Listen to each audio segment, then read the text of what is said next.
Hi, and welcome. I'm Amanda, and I am at Battleground Games and Hobbies in Abington, Massachusetts. Battleground has 3 locations, one here in Abington, one in Norton down south of us, and one in Saugus up north of Boston. I'm in Abington, 1, because it's close to me, and 2, because we have this lovely loft where we can stream. So I'm going to be doing some painting today. I'm going to be painting some figures from the Highlander board game put out by Riverhorse. I've been working on these for a little bit. There's the game. Riverhorse does a really nice job making very, very, very nice sculpts. Their renders look awesome, and then their sculpts look fantastic. I have 0 complaints when it comes to their the quality of their figures and stuff. Their gameplay isn't always my favorite, but I actually really love the gameplay from the Highlander game. I have played it a couple of times now, found it really fun. Captures the spirit and sort of tone of the movie really well, which I really enjoy. And the game is based on the movie. The only movie. They only made one. What a shame. The thing is, the movie is full of dudes with swords. It's not phallic at all. So when they put the game together, they included characters that you would recognize, such as Connor MacLeod of the Clan MacLeod. He's pretty much done. I have a few little highlighting things I want to do with him. But for the most part, he's pretty done. And they've got Ramirez, who is in progress right now, doing his peacock feather cloak, his sort of reddish fancy outfit. It's got Castigear. I haven't really started working on him yet. I'm looking forward to him. He's going to be great. We, of course, have the Kurgan. And this is the Kurgan in his, not modern day. This is from when he meets up with Ramirez and Connor in Scotland. And, spoilers, takes Ramirez's head. It also has Iman Fasil. You might notice he's very pasty white. It's because he stole that name, according to his backstory. He probably didn't think of it as stealing, but he totally stole that story. He totally stole that name. His backstory is actually really... It's pretty in-depth. The game comes with a booklet that has like a full-page backstory for each of the characters included, including 2 original characters, because we have a lot of dudes here, and there are only like 5 of them. We have 2 female characters that have been added in. We have Namanaga Minamoto. She's pretty much done. I'm done with painting her. I finished her off last week. I'm really pleased with how that came out. I've just got to touch up the base, clean that up. And this is Talia, who's another original character. Each of these characters is either in the clothing that they would have been wearing at the time that they originally came from, or they're wearing whatever they were in modern day, or in Ramirez's case, as modern as he ever reached. And the thing is, we all know these characters, at least the canon ones, in other forms as well. So this is the Kurgan, as he was early on. Not his original outfit, but definitely early. He's got his big skull helmet. And here we have modern day Kurgan. I did a little work on him. He's actually a giant pain, which one would expect from the Kurgan, but he's more of a pain because finding full body, like head to toe, screenshots of the Kurgan from the movie is ridiculously hard. So in order to find like a good shot of his outfit, I had to find a 12-inch action figure. It doesn't look great, but it did give me a little bit more info about like the back of his jacket and stuff. What I think I'm actually going to have to do is rewatch the movie. What a chore. Rewatch the movie and take my own screenshots to use as reference. So he comes, and you have Connor MacLeod of the Clan MacLeod, and then you have him as Russell Nash, mild-mannered antique dealer from lots of places. These versions of the characters are from the expansion, the Princes of the Universe expansion, which was released at launch of the game. So I started to work on the Kurgan with that one. He was sort of the first one that I touched, and I quickly realized that I was going to need more reference photos than I had easily available to me. But the game does have, it has modern Connor as Russell Nash. It has modern Kurgan. It also has ancient Ramirez in his ancient Egyptian outfit and setting, which I think is pretty awesome. He's got that's a khopesh there that he's wielding, which is very cool. We've got Castigear in like a powdered wig, which I think is really funny. So that's going to be fun to paint. He's got a frock coat and everything. We've got Imam Fasil in his original outfit. He was a crusader. His backstory, like I said, was really interestingly done. You know, they had this character who had this name, and the people who made this game were like, and fleshed him out a great deal, which I really appreciate. And then you have the ancient version of Talia. Here she is with a conquistador helmet. She has beheaded a conquistador.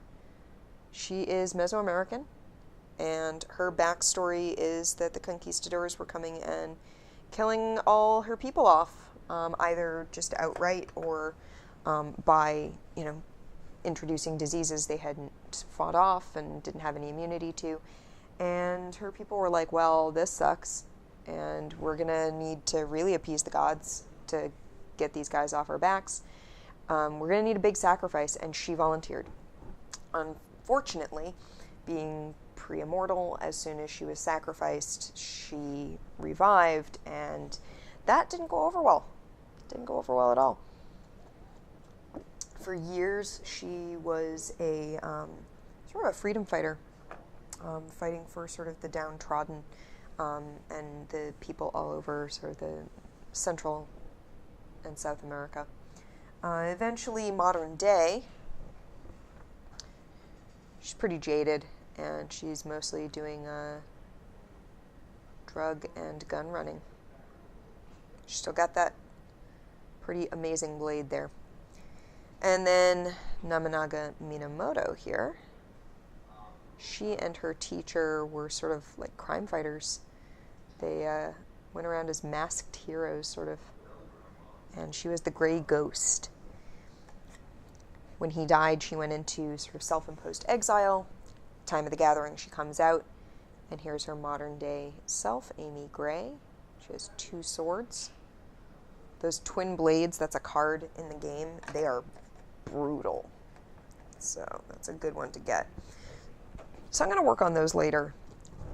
But I really like that the expansion exists right away. I really want them to do a TV show. Thank you, Andy. I really want them to do a TV show expansion, like, so bad. And the cards that they have for character cards would not be hard to put together. Each of the cards has a skill that gives you a bonus in the game of some kind, and they're all different. Like this one, after you draw a fate card, the fate deck is what you use when you're dueling someone else. You gain a quickening token. So whether you would have gained a quickening or not during that duel, you gain one. She's not very cunning. She's not, she doesn't sneak. She's in your face. But she's moderately powerful, and she's got a moderate amount of influence. These can be altered by other cards. You can see they have little lines coming off them. There are cards in the game that you get to build off to make their life longer. You've got like Castigear. Castigear's definitely cunning, but he hasn't built up a ton of influence. Let's see. Yeah, Kurgan. Not cunning, not influential, definitely powerful. So you've got sort of different stats, and you can modify those depending on what type of life you've led. Sort of past 2 lives that you've had inform what skills you have.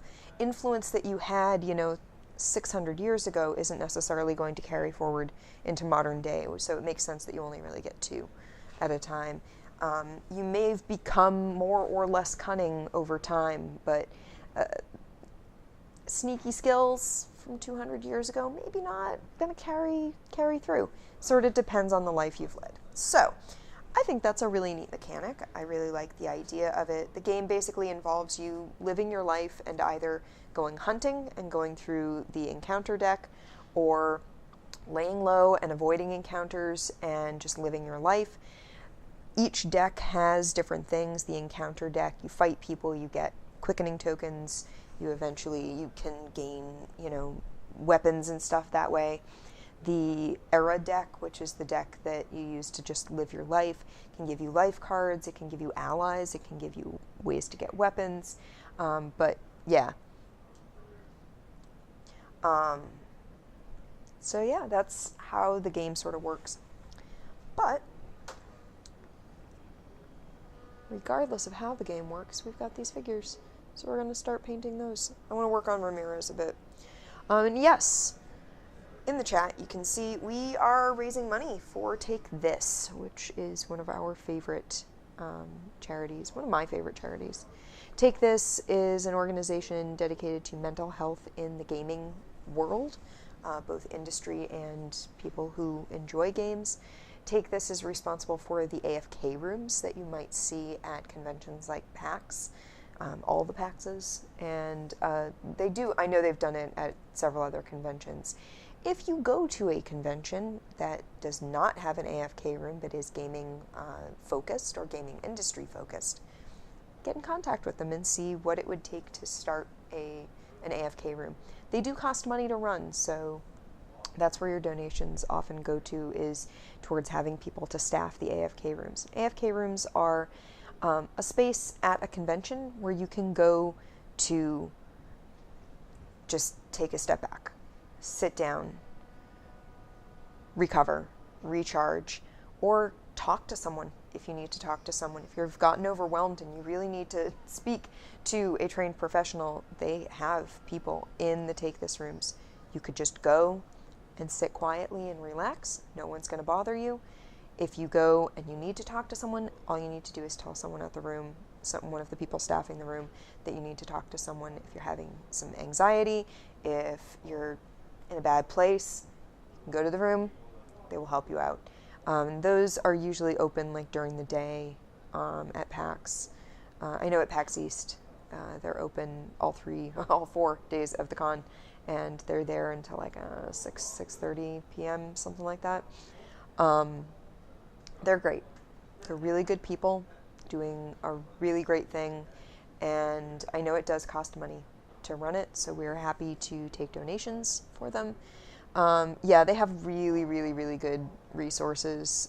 Check out their website, takethis.org, and if you would like to donate, we do have a donation link through Tiltify, which is that link that Andy has in the chat. If it is not, it's not working.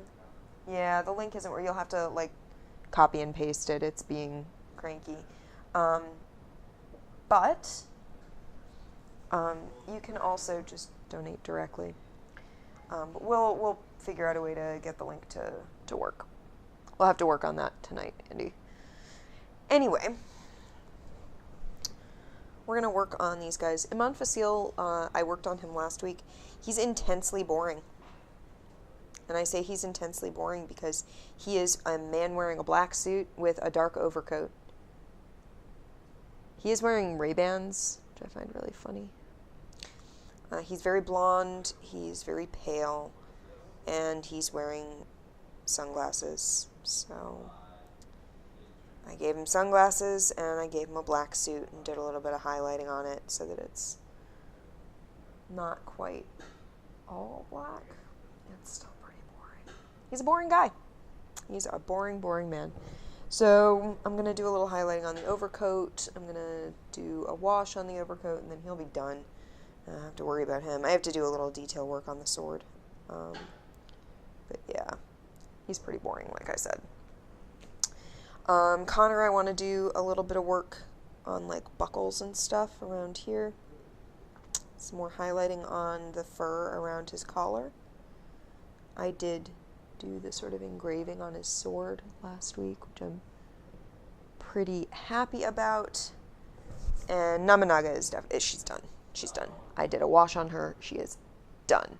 Yeah, at least they gave him cool backstory for the game. She is done. I put a wash on her last week.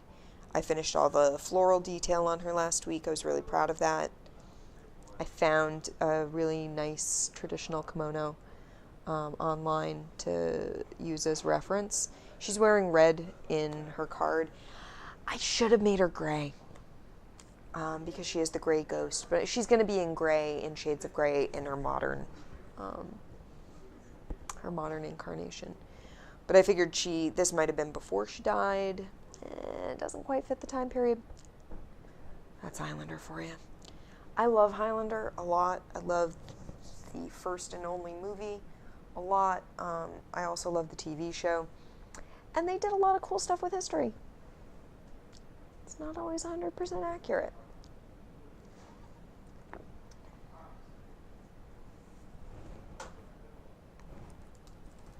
I forget what it was. Especially like Asian history. They were kind of obsessed with Asian history. They weren't very good at it. We'll be perfectly honest. Let's play with Ramirez. Let's give him some skin.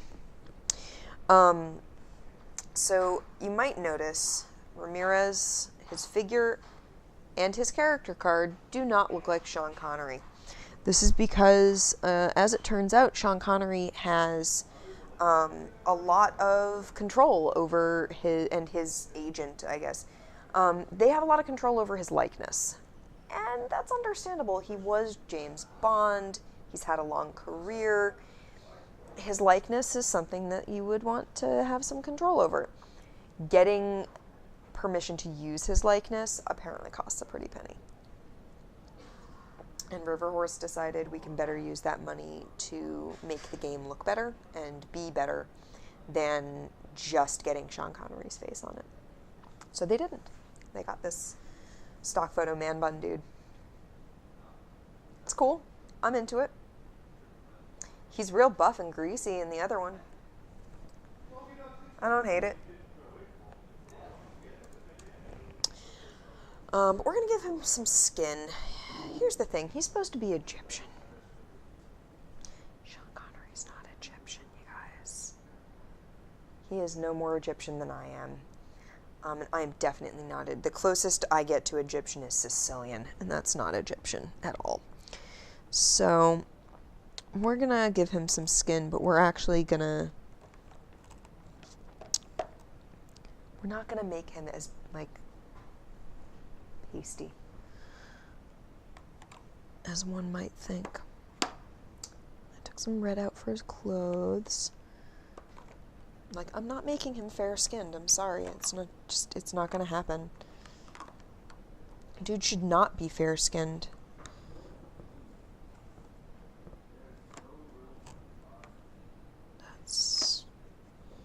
I keep pulling the same exact bottles out of here.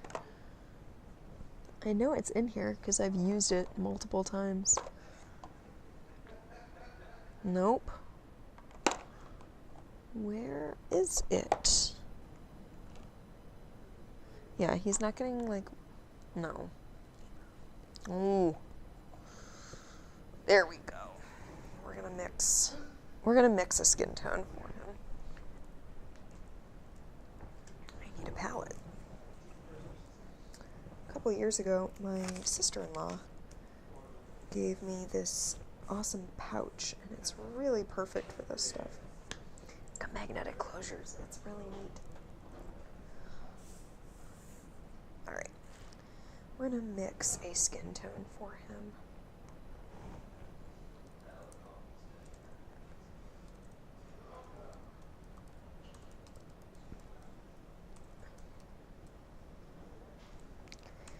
Wow, I can spell Egypt.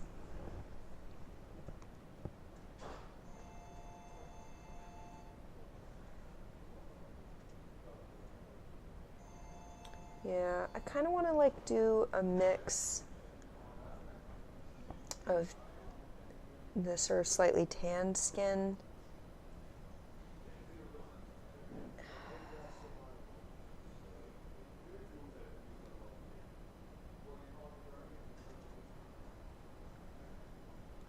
The problem is we have a lot of like paintings to go on, and we have modern residents of Egypt to go on. But actually figuring out like the real skin tone is going to be hard.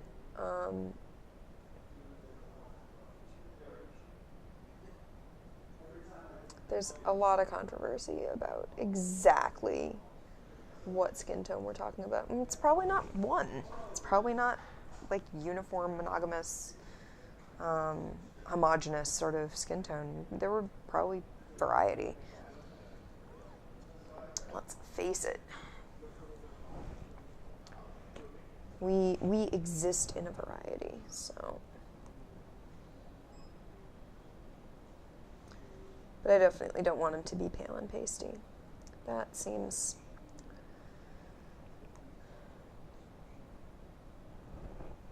unlikely.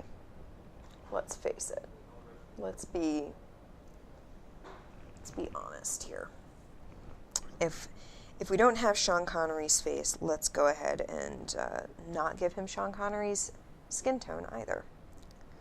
So we're going to use that.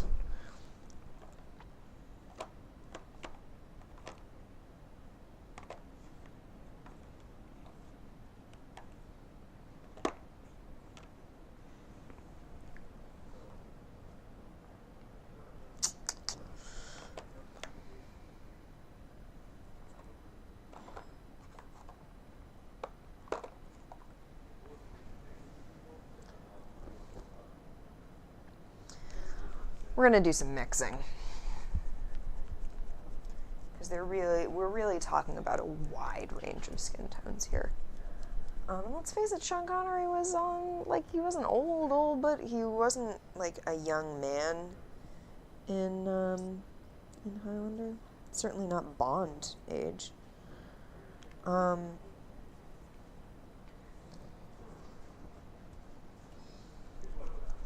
But he's very young in this photo, so I don't want him to be super weathered.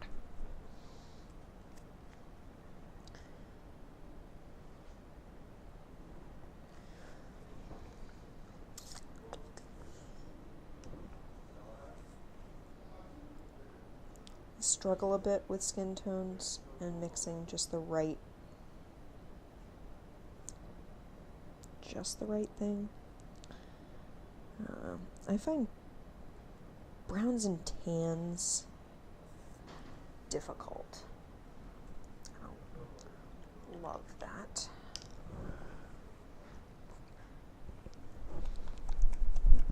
Like to get realistic and not look makeup-y. I look like I've put like a bunch of foundation on someone. I guess I should look at like foundation colors and like the colors that foundation comes in. That would probably not be the worst idea in the world, and just get an idea of what, I don't know. I feel like everyone's skin is not like one uniform color, because skin is translucent. And you got a lot going on under there.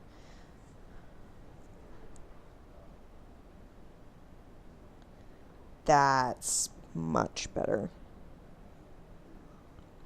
I added a little more tan to it.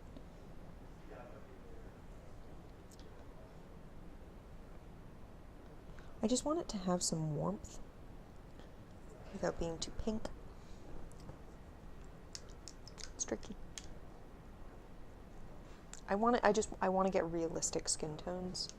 I don't want them to read flat, and on this scale, it's really easy to have them read flat by accident, or just not having the space to do detail work and shading. And that makes me sad and feel guilty and bad about it.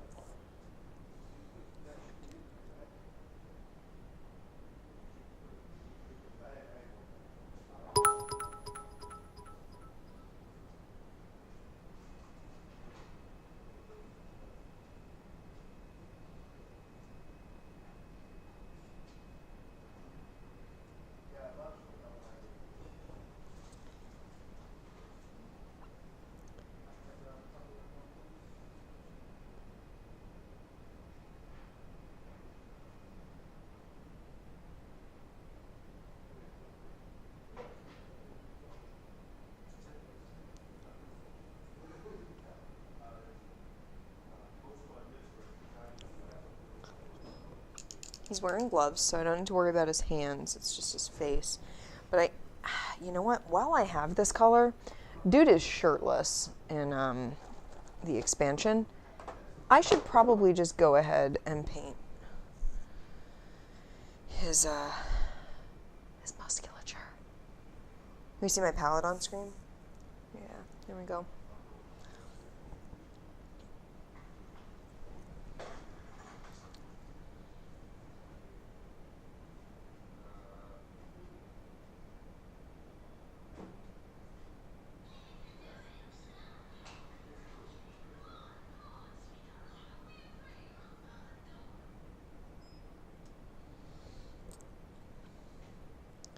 He is wearing a white shirt, and he does have hair, so I am going to paint over some of that eventually, but I want to get in there with the skin tone first.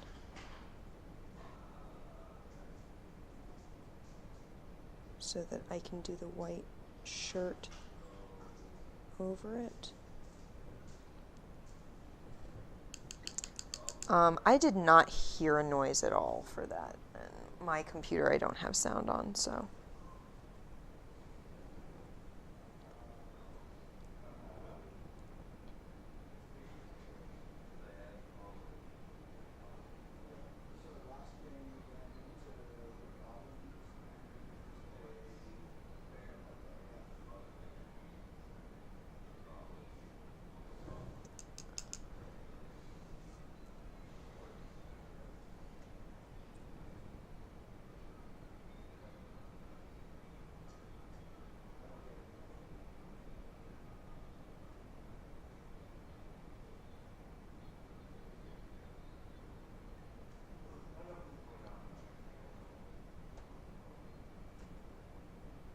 I just don't want him to be super white.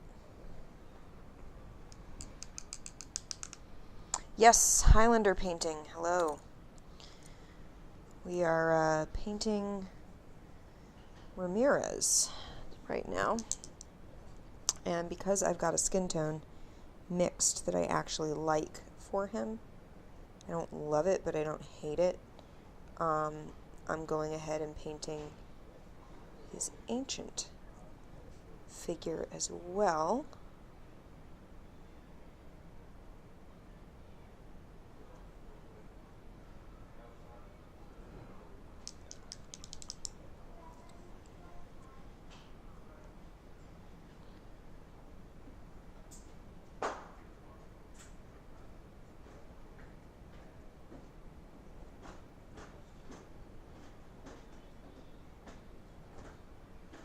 Hey.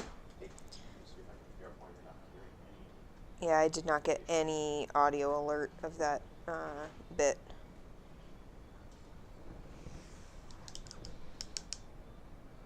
Nice.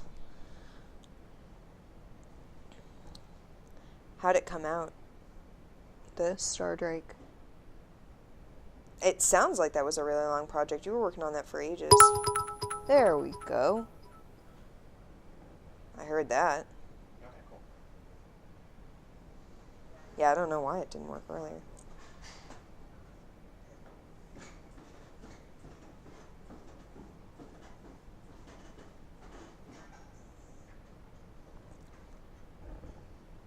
I would love to see it. Yeah, pop it in the chat. I'll look it up.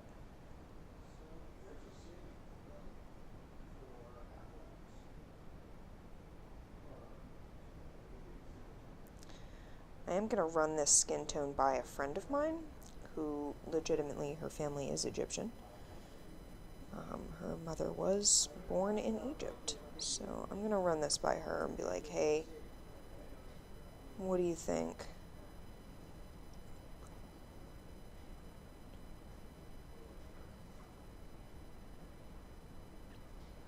For, like, Ramirez.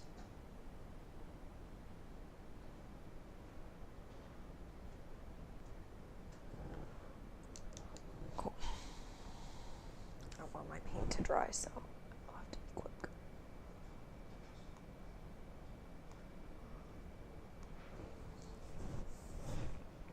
Oh man, that looks awesome.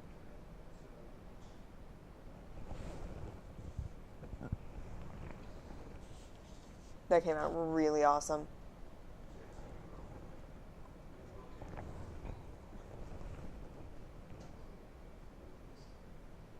I love the colors.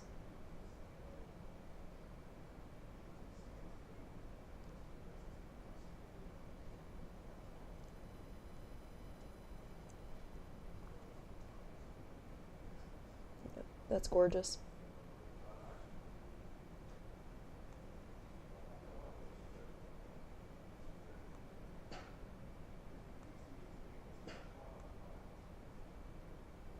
Yeah, that's really cool.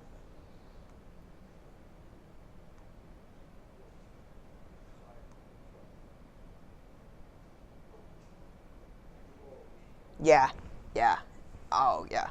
Sometimes you just really need to do something different. I don't know if you were watching when I was working on her, but I'm really pleased with how... Yeah. Oh, totally understandable. I don't know if you were watching when I showed her off, but I'm really pleased with how she came out. She's who I was working on last week.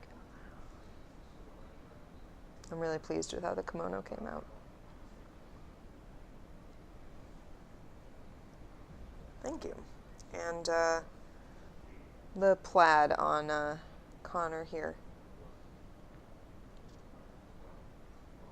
I need to do a little bit of touch-up right here because I got some silver on his kilt from doing his sword. And I want to do some highlighting up here and on his hair. But he's otherwise in some of the buckle work in here. But he's otherwise done.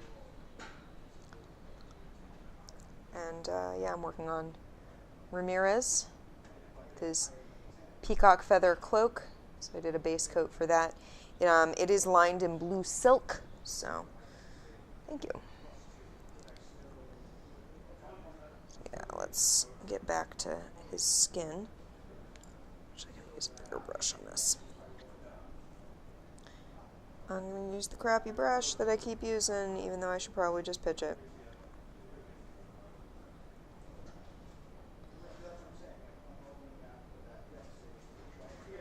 This brush is such garbage at this point.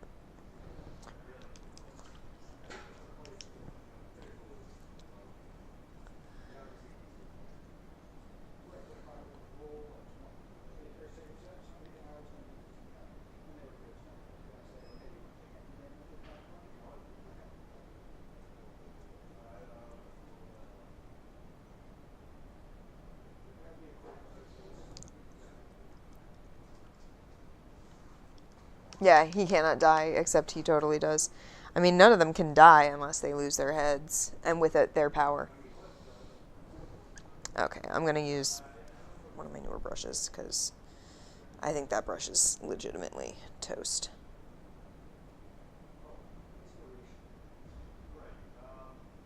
So I'm going to do a base coat on this guy. I'm going to take a photo and send it to my friend. And be like, yo, tell me if you think his skin tone works. 'Cause I trust her to be honest with me.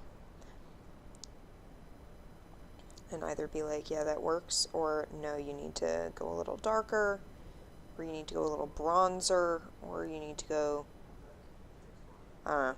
She'll tell me.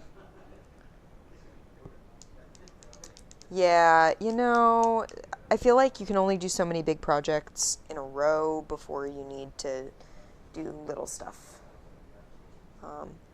Stuff that doesn't require that level, because that Stardrake has so much detail going on. There's so much happening on that, which is awesome, and it looks gorgeous, but I can see like how that would be kind of burnout territory.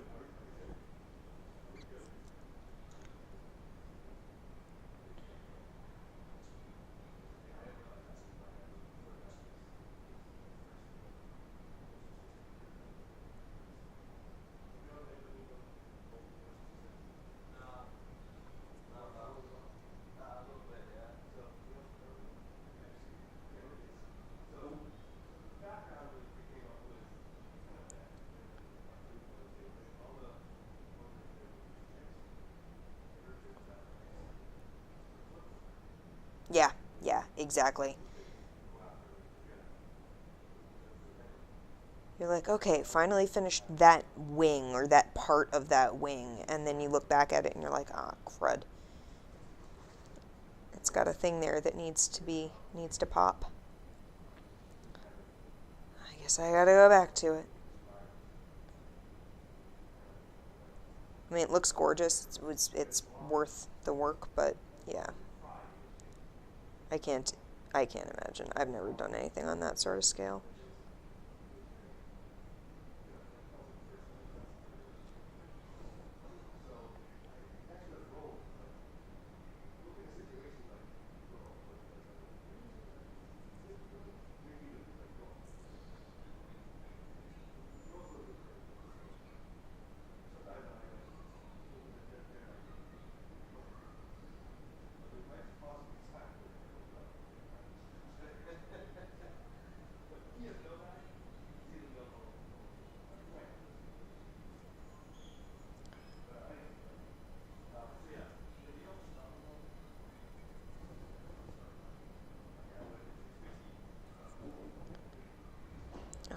Inside of his arm. On one hand, I'm glad I don't have to put these together. I should have the Highlander. Unfortunately, we would get muted in the VOD.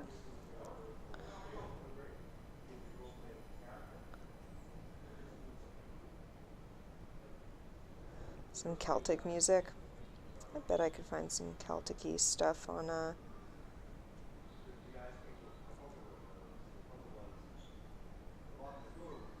I could play.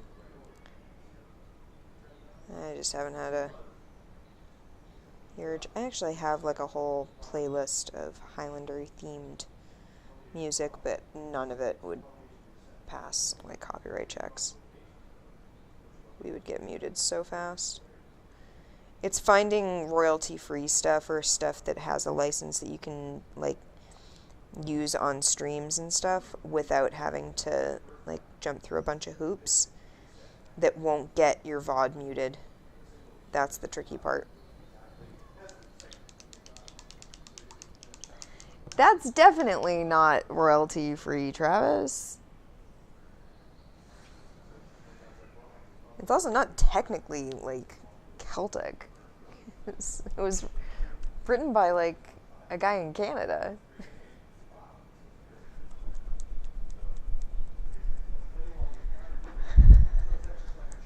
The letter of marque came from the king.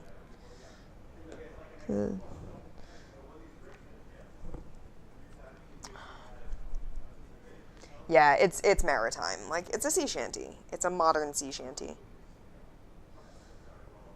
I like it, but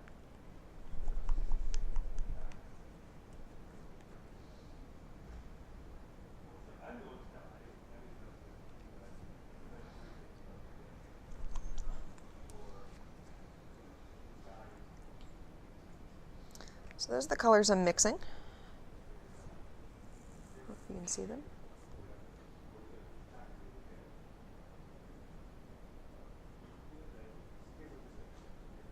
I feel like that's giving me a good balance of warmth and tan. So he's not like fair-skinned.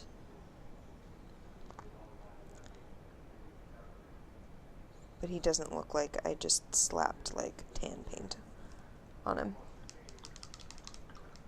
You could put some Miracle of Sound music on. Yeah, you could. I just don't like, there's a difference between like Miracle of Sound's like sci-fi-ish stuff and his non-sci-fi. Like it's all video game based stuff. He hasn't written a Highlander song. Should ask him. Hey Gav, write a Highlander song for me. You don't know me. So, fun story about Miracle of Sound, who's one of our favorite musicians. He is a independent musician out of Ireland. So his name is Gavin Dunn. And he makes music based on like video games and some movies. I think he did a couple of Batman songs. He did a Wonder Woman song that's really good. And we love his music. We think he's really cool. We've seen him live a couple of times. He doesn't do live shows very much. He has a medical condition that makes performing live actually potentially really dangerous for him. So he doesn't do much live stuff. He would rather... There's a lot of prep work to doing a live show that takes a lot out of his day. Yeah, if only he took commissions. Man, that would be awesome. But it's hard to do what he does on commission.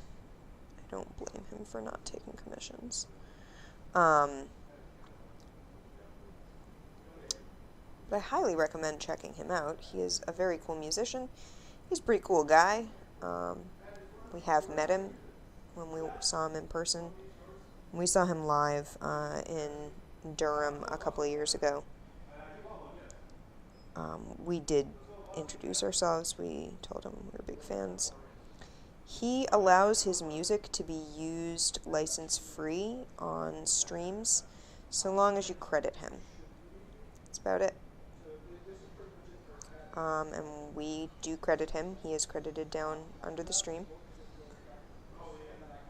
And I highly recommend going and taking a peek at his stuff, at his work, because he is very, very cool. He's a really neat guy, and his work is very awesome. And he's done a lot of stuff on Mass Effect. That was one of his big games that he really got inspired by. He's done a lot of work based on, like I said, Batman.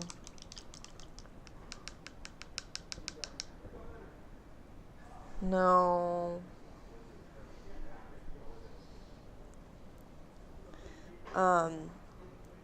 But we do really like that we don't have to jump through a hoop at all to use his music on stream. But yeah, his Mass Effect music might not really fit the Highlander stuff that I'm painting.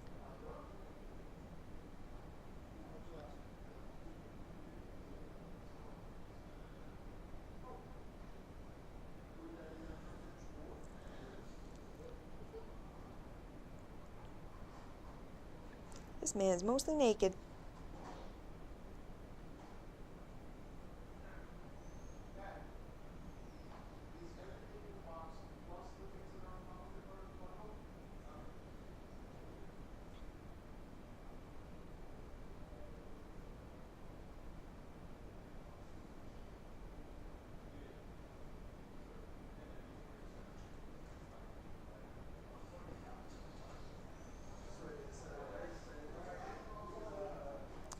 So the reason I'm doing all of him before I send my friend a picture is that if I do need to change something, I want to be going back over it and have it all be the same base underneath. is more of a seam than I actually had realized it was. Oh well. We'll live.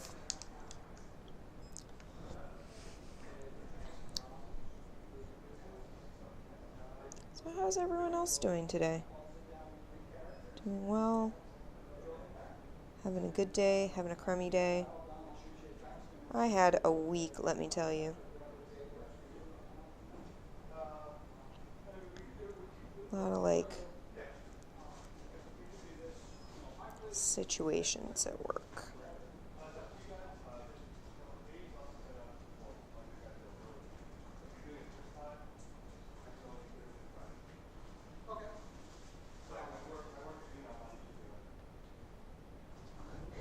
So I can't see that song, Travis, without thinking of it being sung by Brack from the Brack Show from Cartoon Network years and years ago. It's just always going to be in his voice in my mind.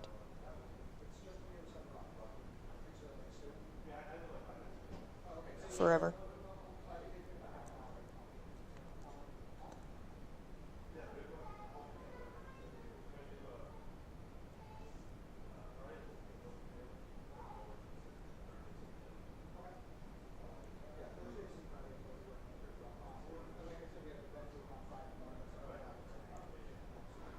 Yeah, you probably do.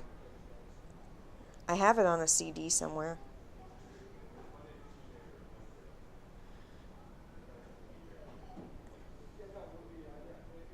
And now it's like morphing into cheese log, which is a really interesting experience, and I don't recommend it.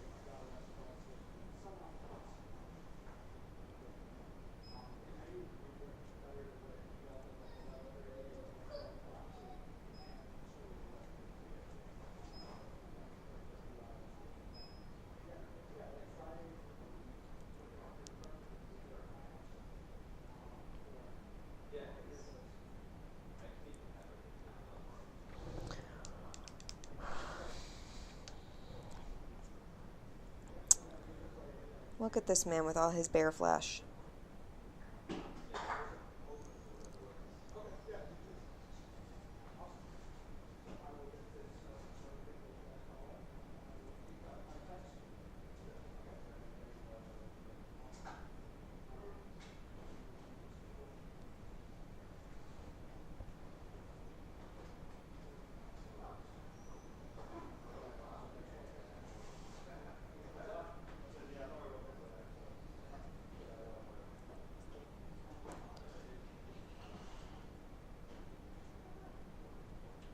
I would find you a clip, but I am painting. I never got to show you last week the best cartoon intro ever, which is Dash Sword Slash and the Defenders of Everything. So you could go look that up too, if you're so inclined. Worth it.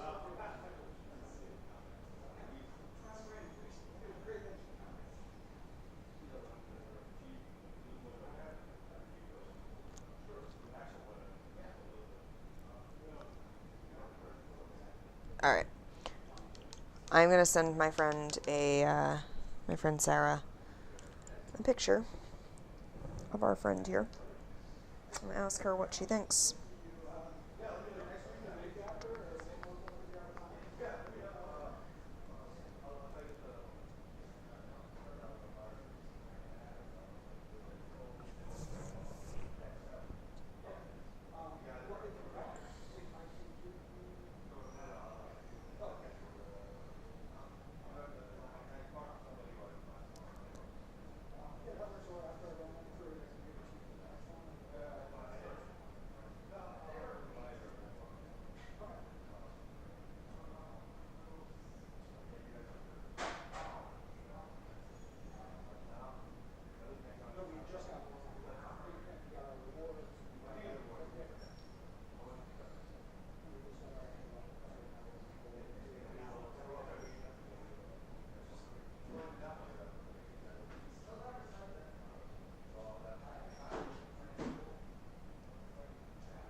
We'll see what she thinks of that. She may say you should go a little more golden or a little more tan.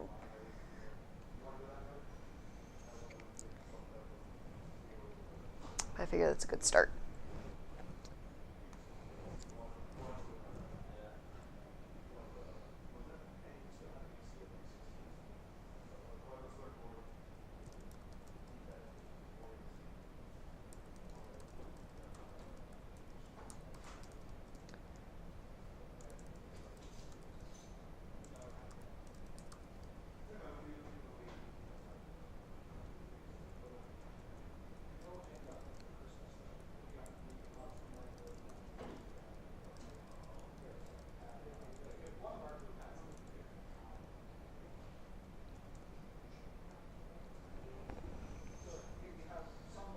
Yay, she approves.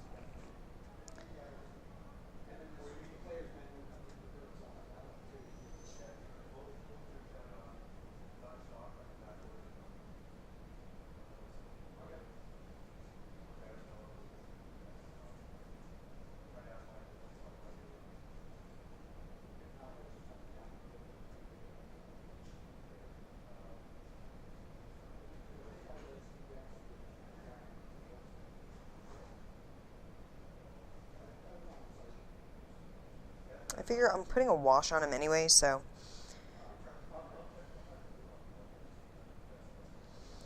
that will darken things down, and then I'm going to highlight back up in certain places, like right on the muscles and where he's really, really, really greasy.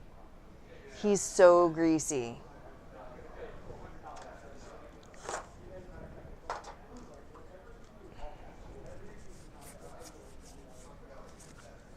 Look at this man. Look at this man.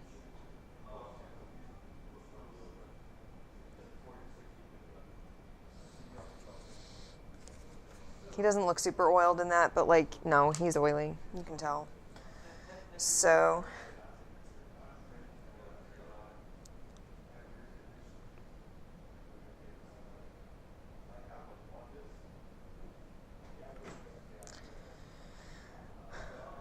Sarah approves. Hooray!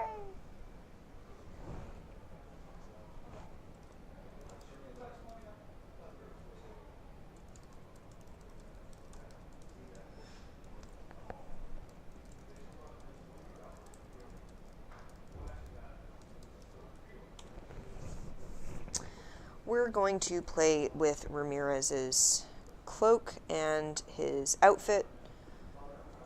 He is wearing, like I said, a white shirt. He's wearing sort of a cream shirt, so we're going to do a little bit of this. I almost feel like I want to do this, and then I want to play with his, like, velvet sort of reddish jacket, and then I'm probably going to have to touch this up a bit, because I'm probably going to get it covered in red paint. But it's going to need more than one coat anyway, because it's white.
Okay.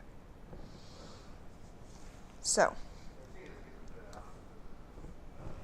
I need a good picture.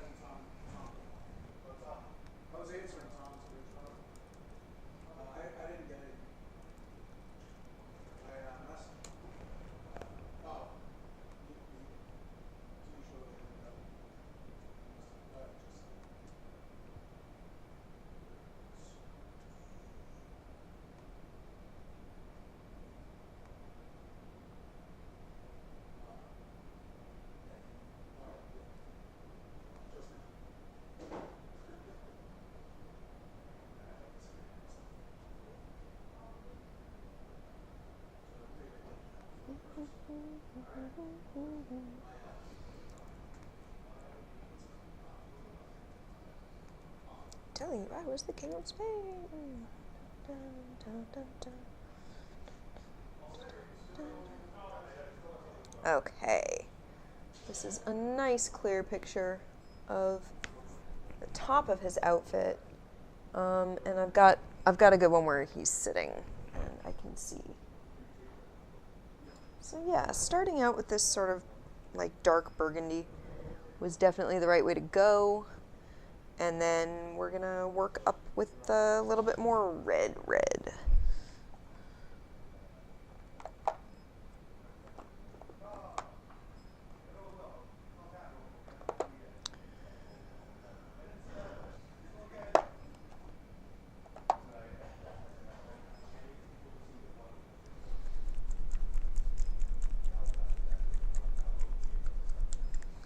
And then he's got a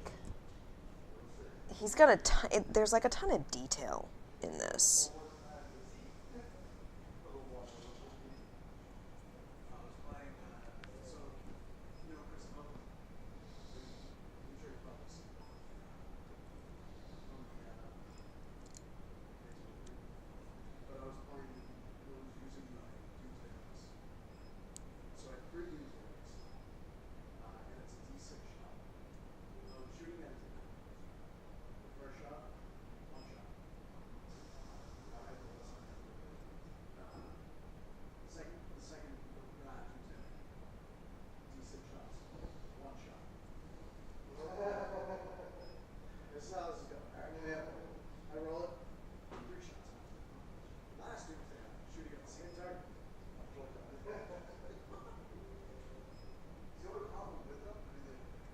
Oh, someone's talking to me.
Hey, DG Dell, how's it going? Oh, no, my friends drop in today.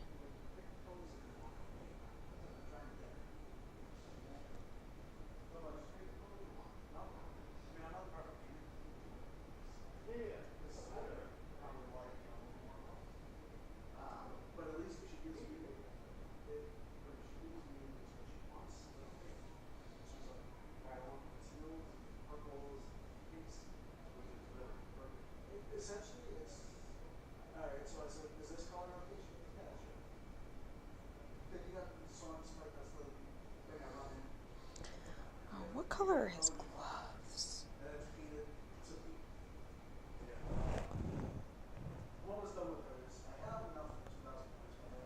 They're burgundy. Going okie dokie? Going okay here too. Glad to hear things are going okay with you.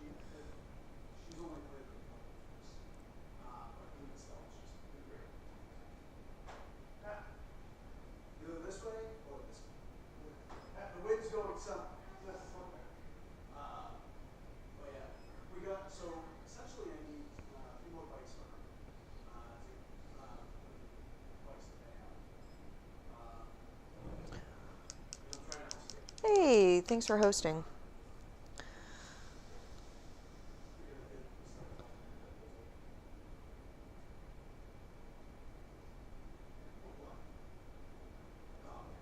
I'm just having a sort of lazy Saturday painting.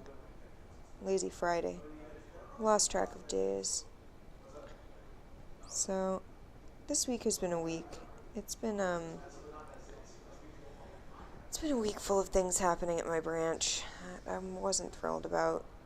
I won't go into details about it, but I never had to call the police, but I had to file a couple of incident reports. And people doing things they're not supposed to be doing. It was a long week.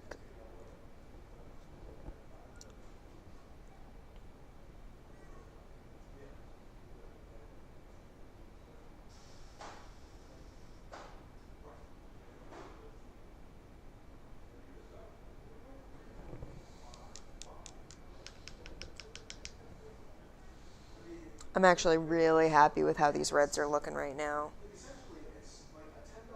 Layered on like that. His cloak is the thing that's giving me the most agita.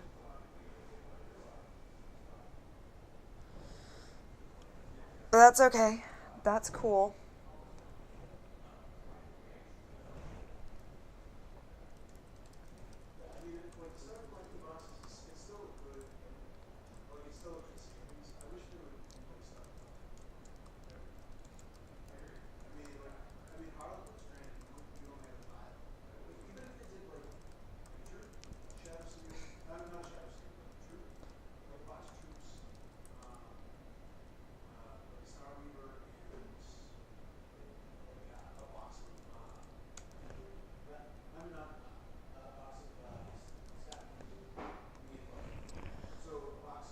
Alright. Let's grab that burgundy again. There we go. So yeah, DG Dell, we're doing fundraising for Take This. We'll get a link into the chat. The little panel down below the Tiltify thing isn't really working. But Take This is an organization that works on mental health issues in gaming and the gaming industry and gamers. And they do a lot of really, really awesome work. They do the AFK rooms at conventions, which are places you can go to recharge, relax, take a breather from the sort of hustle and bustle of a convention.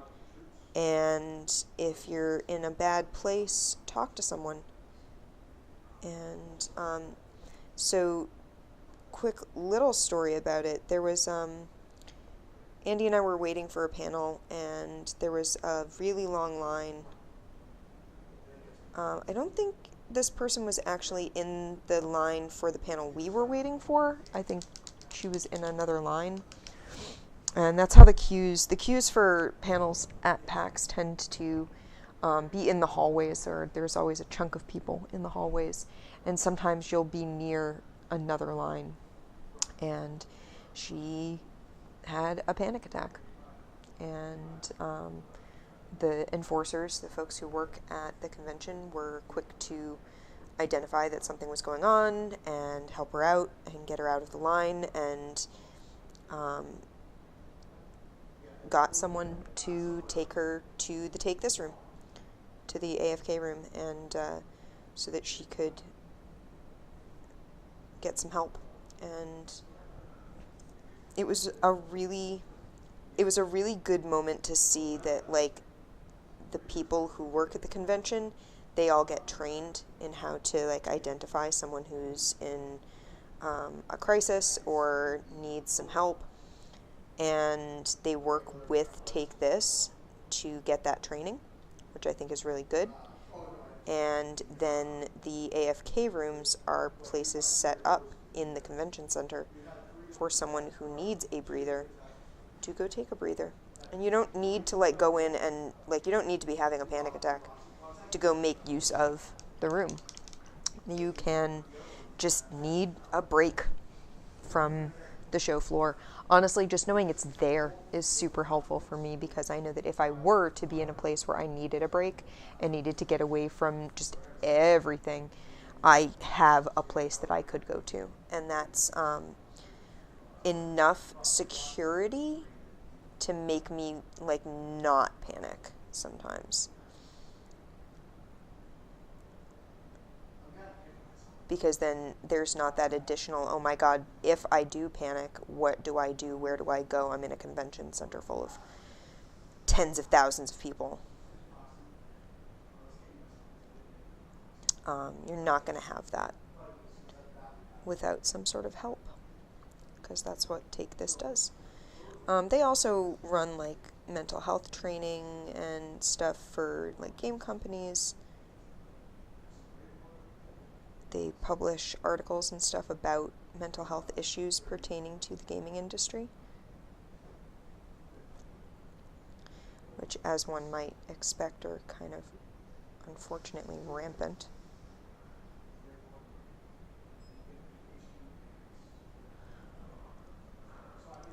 Yeah, their site is great, totally worth taking a peek at and learning about, and they're really cool folks. Wormwood Gaming. Wormwood does a fundraiser with them. They sell their Hope Shields. I have one at home. I don't have it with me, but I had two. I gave one to a friend who was having a real hard time at a convention one year, and then I went and bought myself a new one. And I will most likely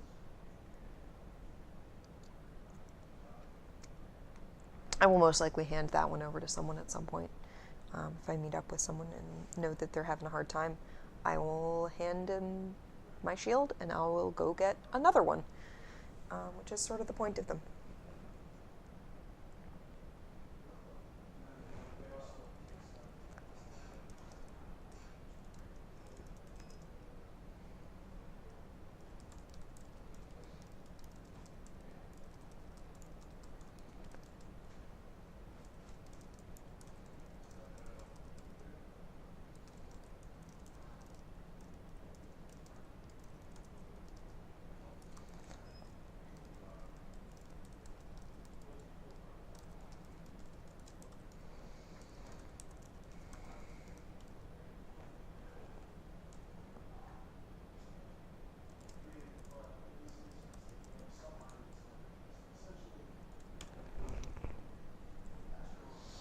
I'm going to check and see what color his boots are.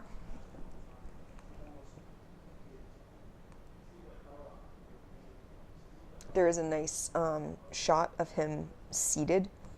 So, oh, his boots are actually a nice light leather brown. They're like a lighter brown. That's excellent. We're going to use this for that. We're going to use this color for his boots. And we're going to highlight a bit on that.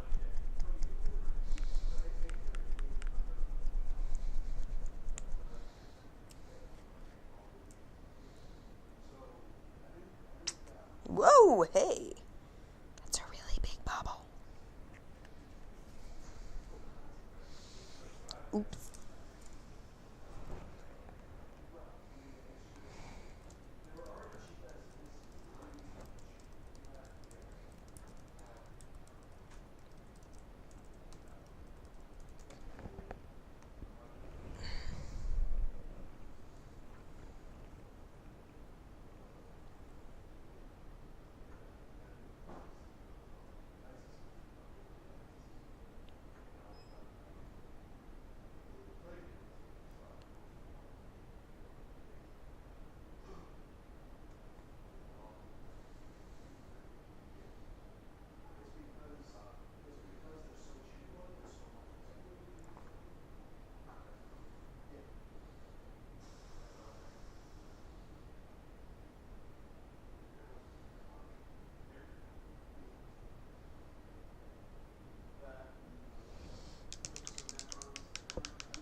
I like having it recognizable as being the thing from a photo someone has seen.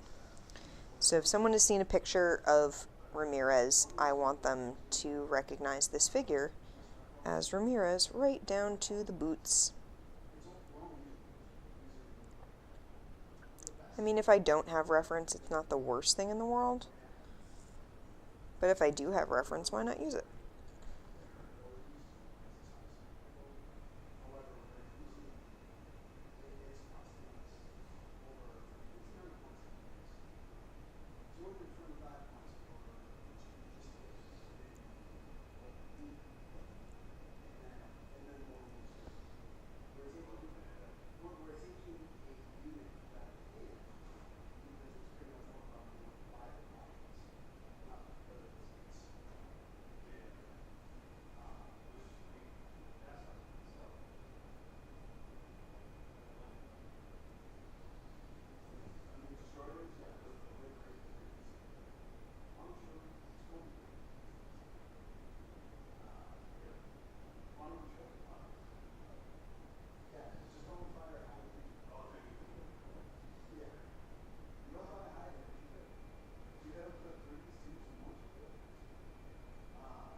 I wasn't sure if he was going to have like burgundy leather boots like his gloves and his hat. I wasn't sure like how matchy he was, whether this was like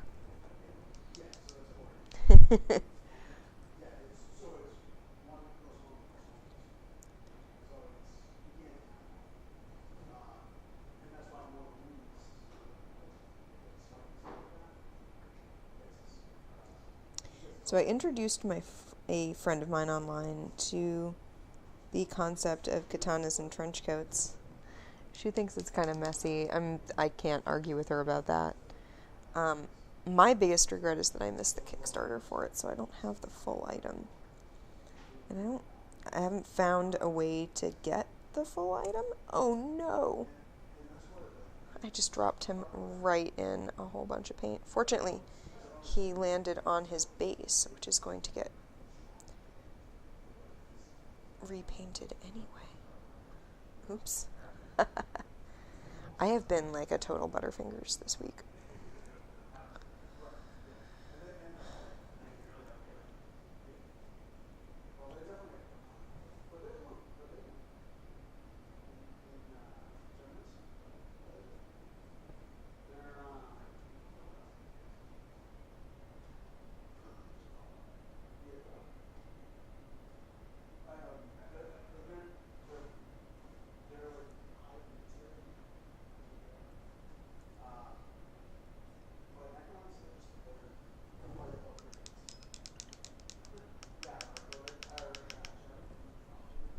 I mean, this wasn't necessarily a happy little accident, Jen. This was,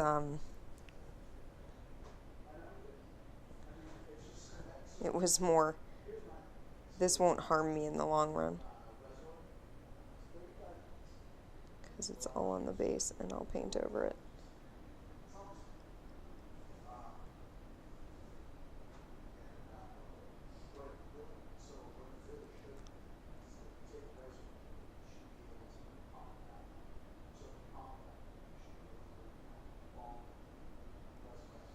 So we'll go back and be doing more detail. Yeah, just a regular accident. I have been a total Butterfingers this week.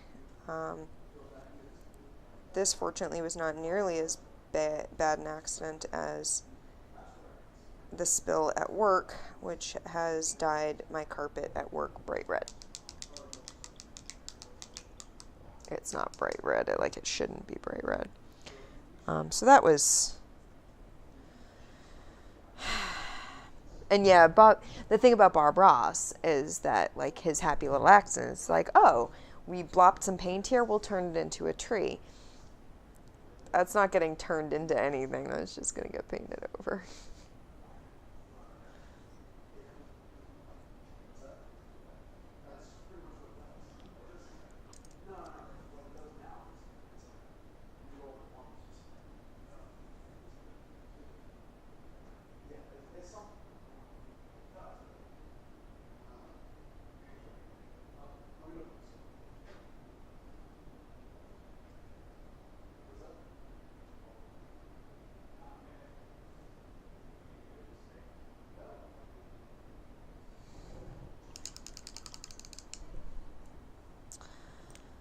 Alright. It's time to redo the interior of his cloak. What color did I decide to use for this?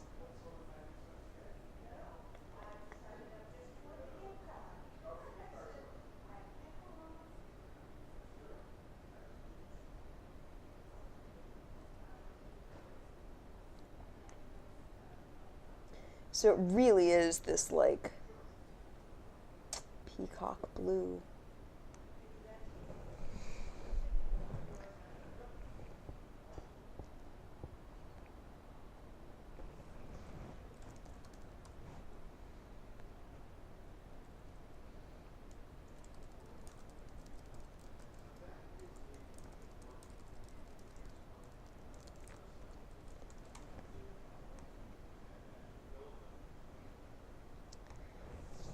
So, okay, Jen, you asked me in our other chat, is this a wee Sean Connery? No. Yes, but no. It's a wee Ramirez. But Sean Connery charges a pretty penny, apparently, for his likeness. So it is actually a wee this dude. Look at him with his bun. It's adorable. So yeah, it's not actually a wee Sean Connery. It's a wee random photoshopped in dude. Yeah. It's Ramirez. I guarantee you. You want to see his other form? Because I guarantee you his other form is even more hilarious. Are you ready? Are you ready? You're not. No one's ready for this. Look at him. Look at him.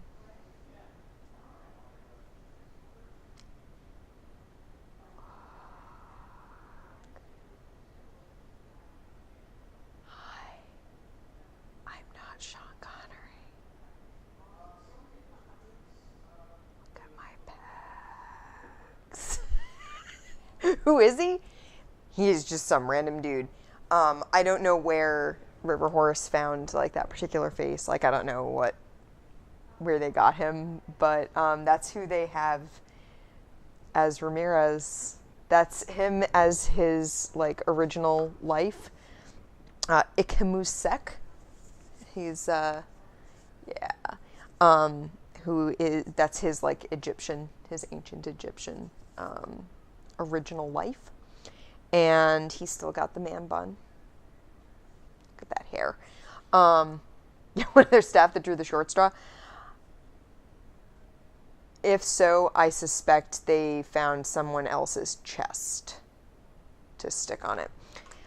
Anyway, I do find him very amusing. I did run him by a friend of mine, my friend Sarah, whose family is legitimately Egyptian, and was like, what do you think of this guy? And she was like, I'd more believe that he's part Egyptian than Sean Connery.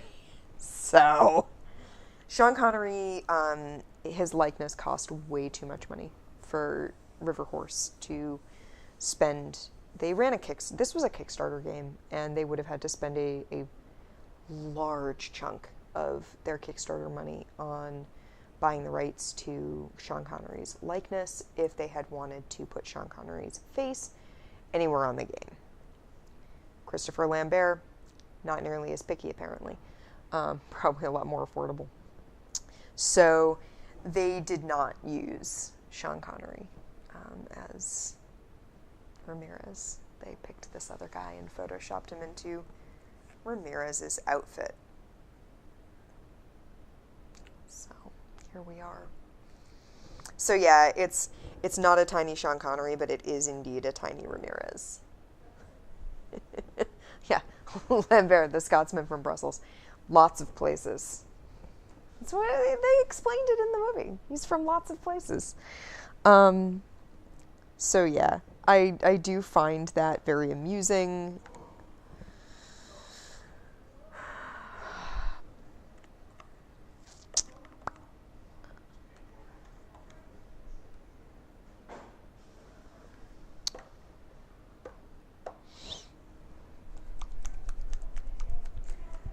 I mean, I absolutely love the TV show, and I love the character of Mythos, but where the hell's he from again? Oh, right, Wales. 5,000 years old. Who knows? Yeah, Connery the Egyptian from Scotland. Yeah.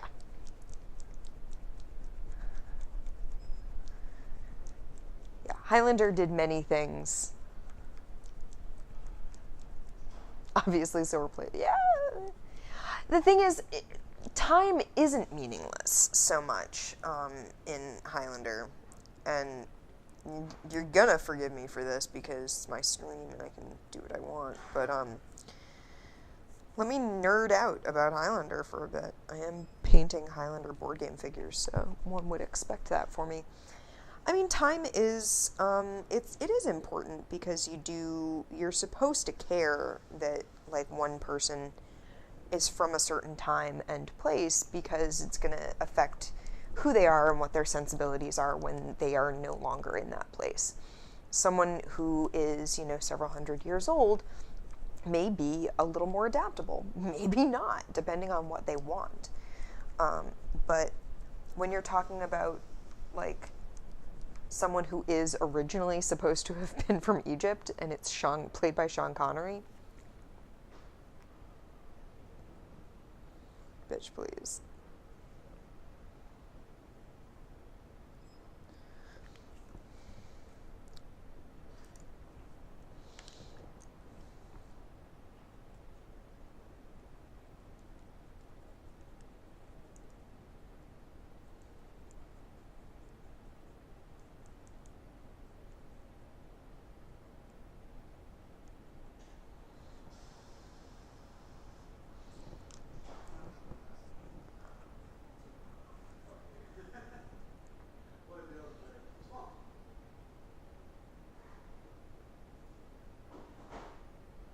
That's too light.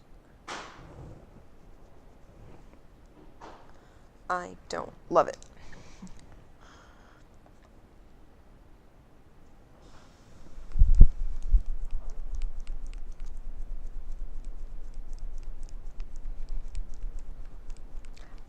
That seems like a lie. Lambert used a dialogue coach to deliberately create an inscrutable accent. It would be kind of funny, but I've heard him talk and he really,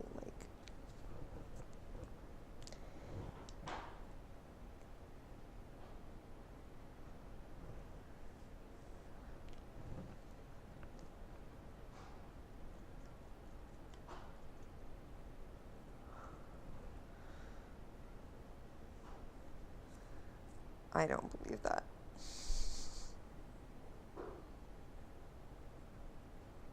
Yeah, that's where I'm aiming.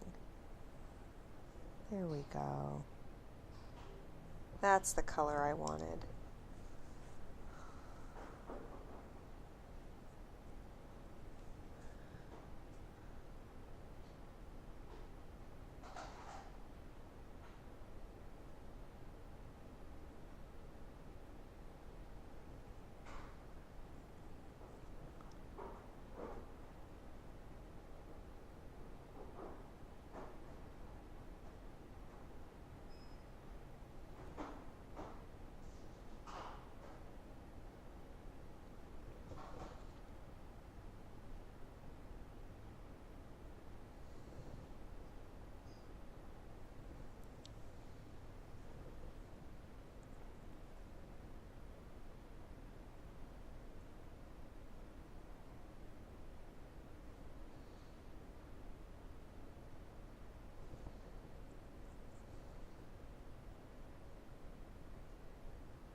Ooh, lunch.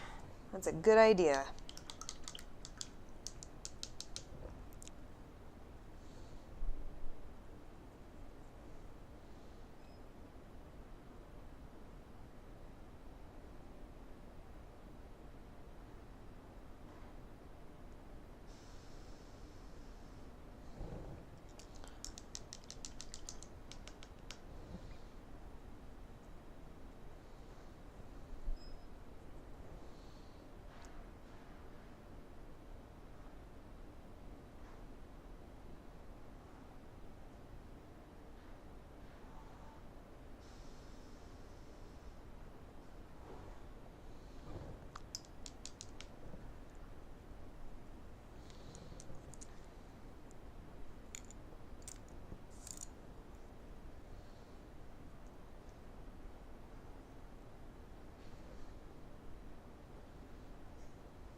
Actually, I want to go back over this with the jade green again. Peacock feathers have a lot going on, color-wise. You're talking greens, blues, even sort of a brown in places. So I want to make sure I incorporate a lot of that. The cloak that he's got on, it's not all the feathers with the like eye shape. He's also got a lot of this sort of bluish green. You can sort of see in the texture of it, not all of the feathers have these sort of eyes to them. At the edges definitely do, but the actual middle of the back is more just the sort of blue-green body feathers that are on the peacock.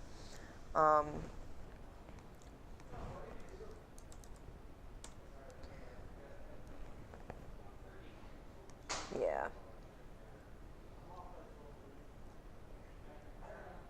So when you're talking about a peacock, you're not really just talking about the feathers that are in the sort of tail that flares out. You're talking about the body and the neck and that blue-green.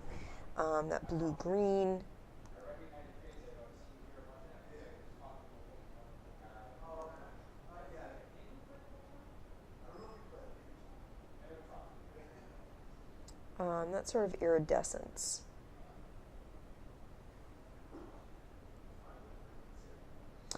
And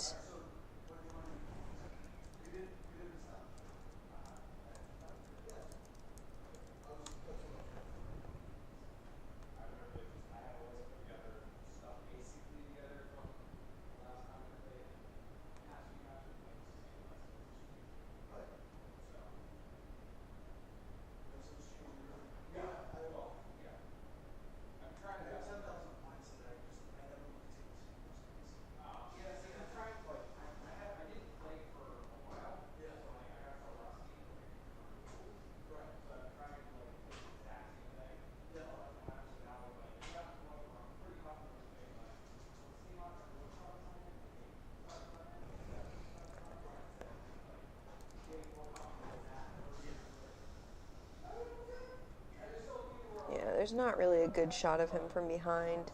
But going off of some of this like side shots of the cloak, not all the feathers in it are from the front of, are from like the tail. Some of them are definitely from the body.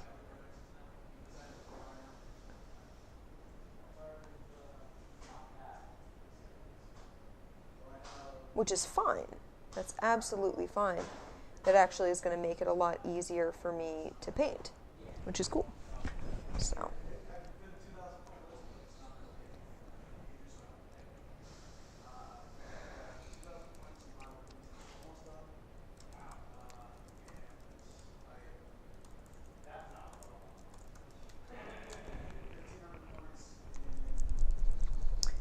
So we're going to do some of the green, but we're...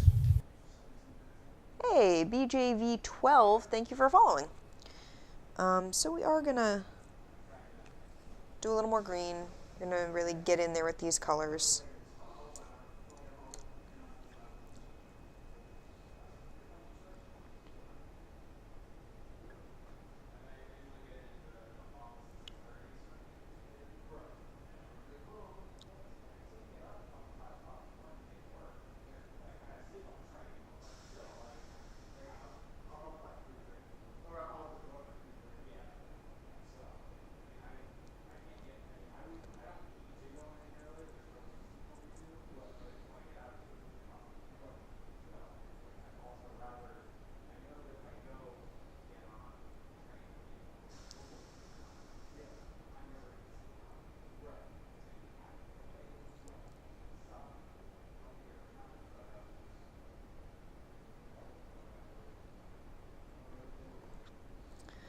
So, like I said, peacock feathers have a lot going on color-wise. There's definitely a green, there's some blues, there's some browns, there's a sort of bold blue going on. There's a lot.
Thank you.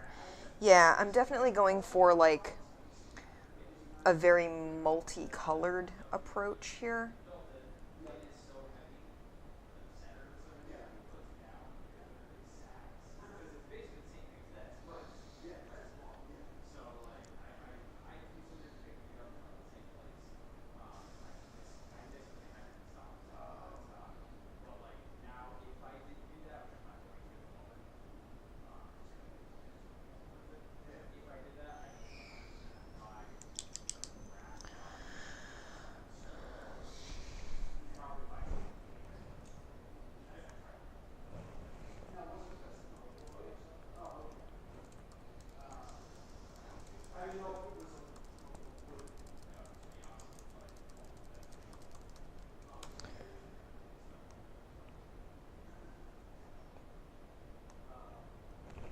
So let's talk about peacock feathers. All those little feathery bits, definitely an iridescent green. And I think the jade green does a good job of that with this. But then there's a brown in there. And then there's the blue in the middle. And there's also sort of a blackish likeness to it that I'm going to do. I'm going to put washes on this, like several washes on this, which is why I'm trying not to go too dark with the color. I want it to be still pretty eye-popping. And then we need a nice bright blue for that center. Nope.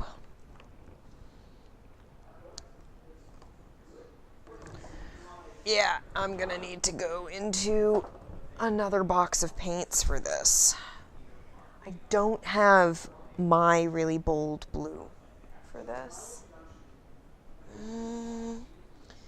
I don't like my options in this box. This one might work.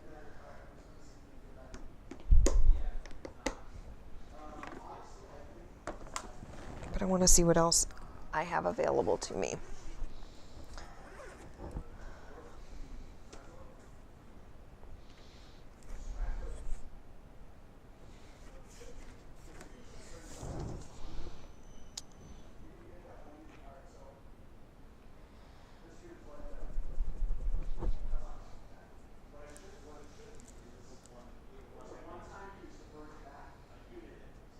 Yeah, that might work for a little bit of highlighting.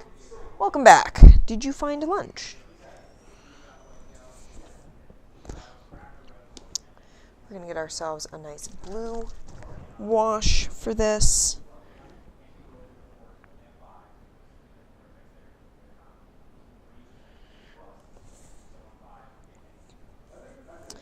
We're going to get a green wash for this.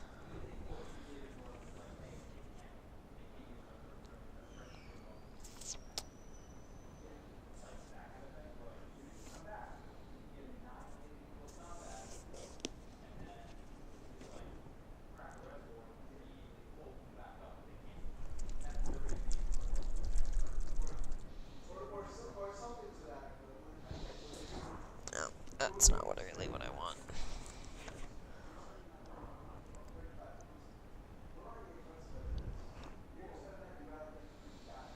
I think these are the two washes I really want for this.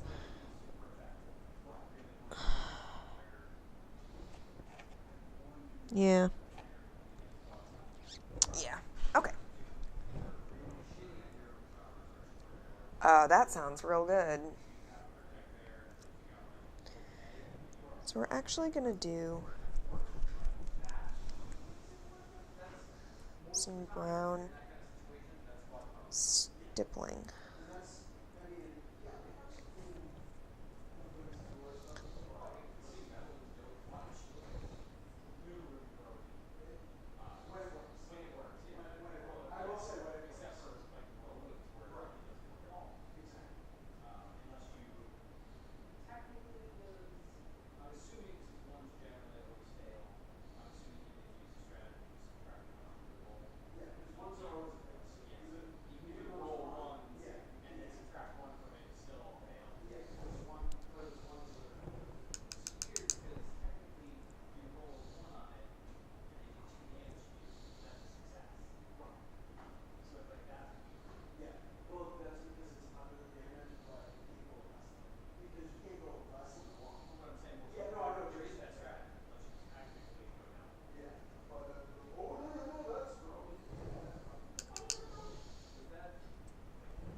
That's awesome.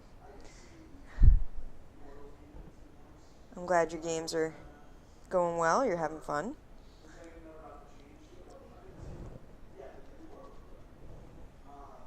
I actually need like a really dark blue for this.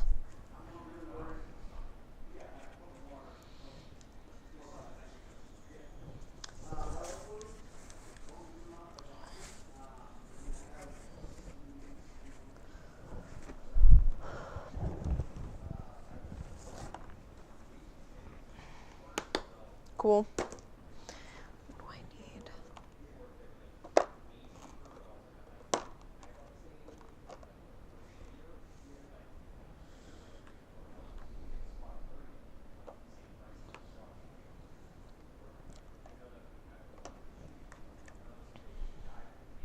This wouldn't be the worst idea.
I'm definitely going to go back over this afterwards and do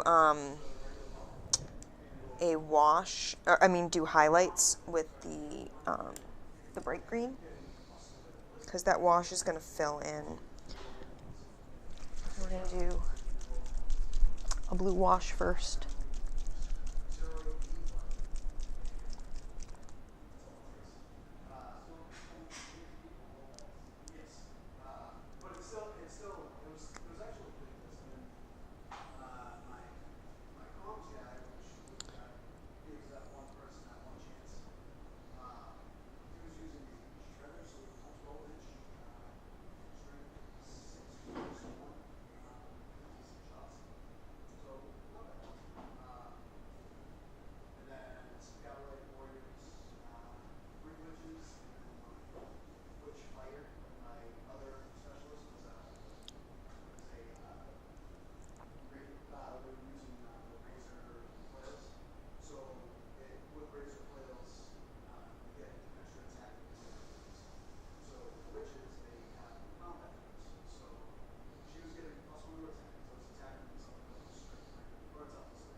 Alright, what do we think for now? Because I put a wash on it, so I can't really do anything else with it for a little while.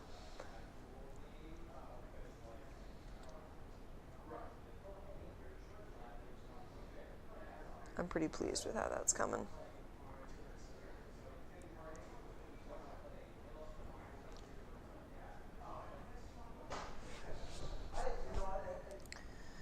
We're going to let him sit for a little while, because we can't really do anything else with him.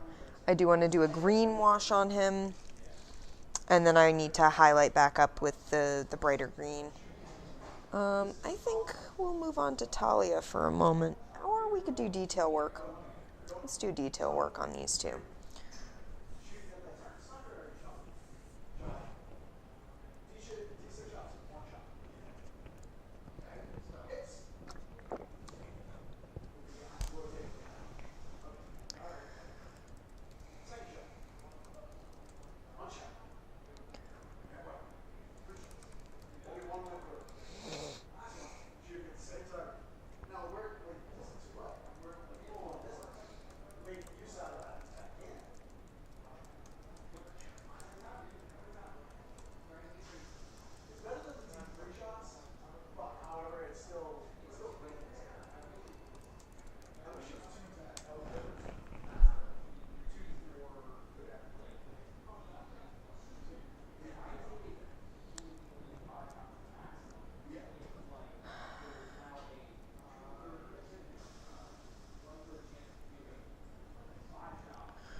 I have so many characters I want to make for various games, and I don't really have a group I can play with. It's a bit of a bummer. Just looking at you guys talking about gaming.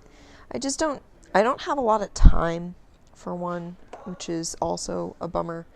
Like, the time that I have isn't a good time to meet and play games for most people, if that makes sense.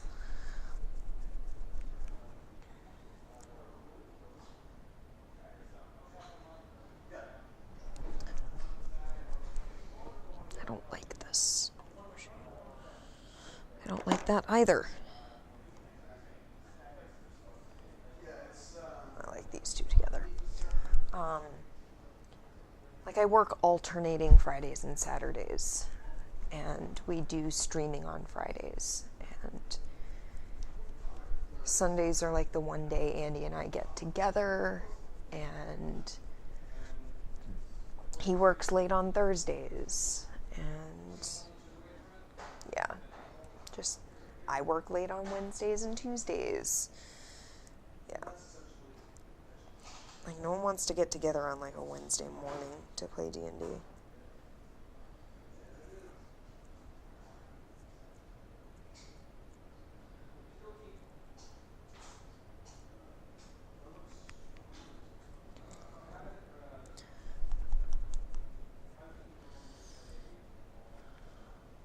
Maybe I should just use that brown.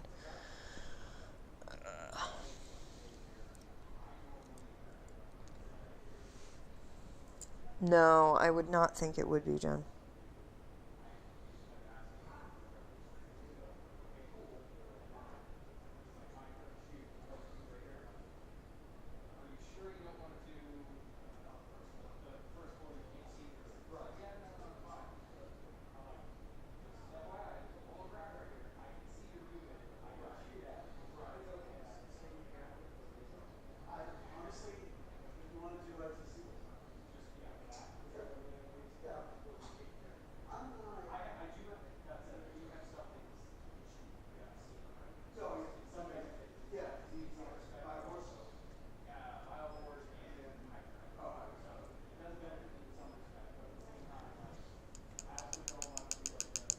Yes, someday we'll do the Ravnica game. Watching the Ravnica game on Lure has definitely made me more like excited to do that.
Hey, Nate, how's it going?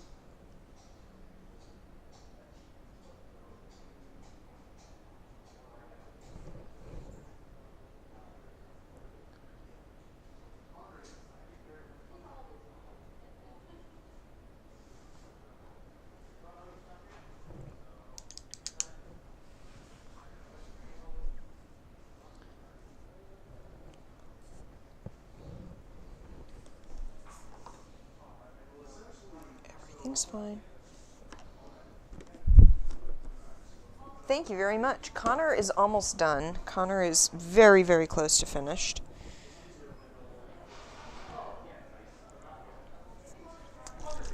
He's got a couple of washes, and then he is done.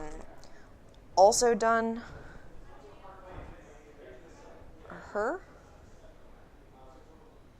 The base is the only thing I have to finish up on her, because I just need to clean up from where I painted her sandals. And he's mostly done. He needs a few little bits of detail, but he's almost done. And I've been working on Ramirez here.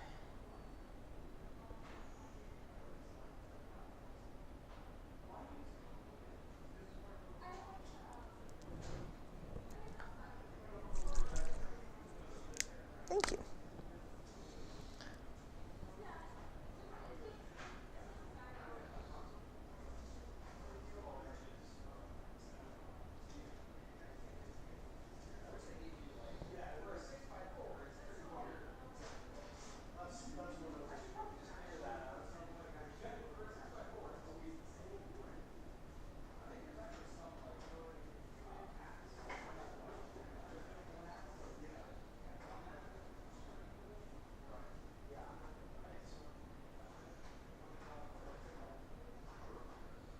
That's a warmer brown.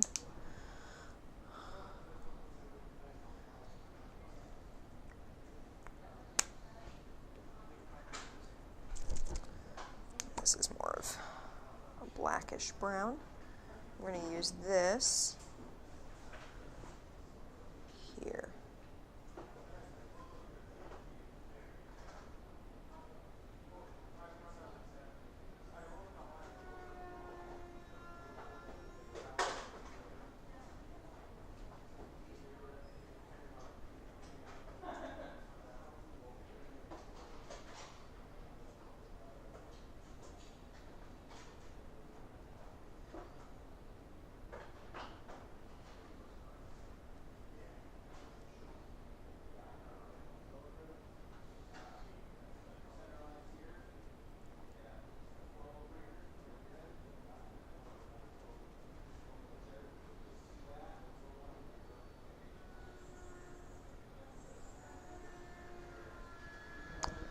think he's mostly done.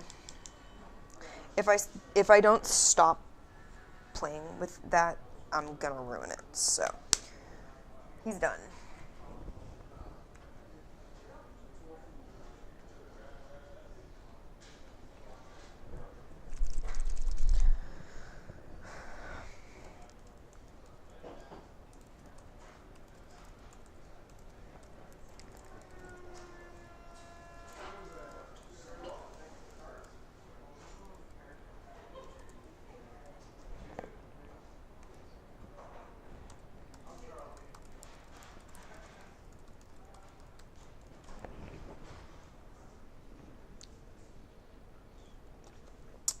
All right.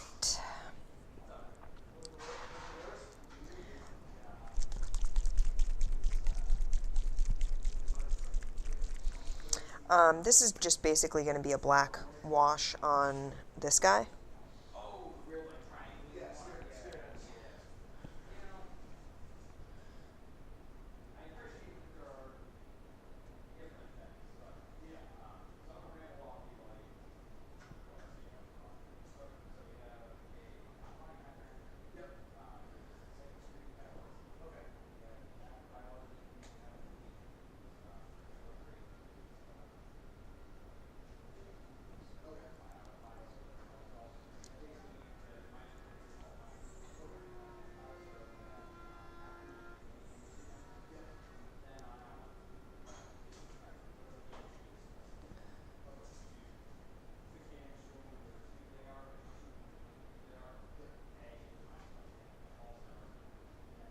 We'll highlight him back up a little bit afterwards, but I want to get this wash on him. He's just so boring.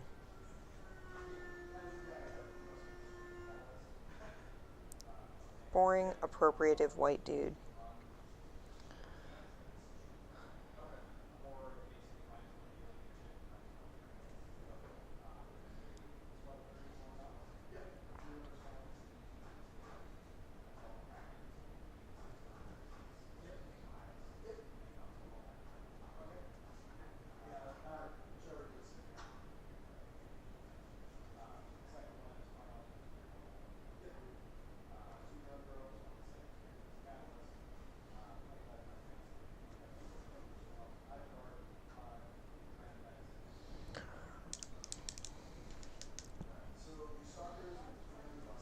Okay.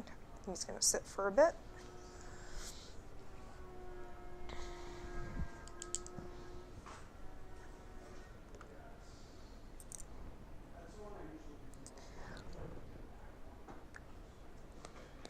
I'm actually really pleased with how that's coming out.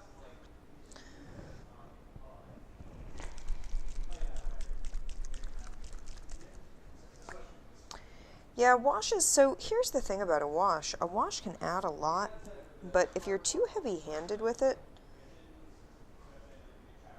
it can be overwhelming.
So I actually didn't want the green to be fresh. I wanted to mix it in with the black.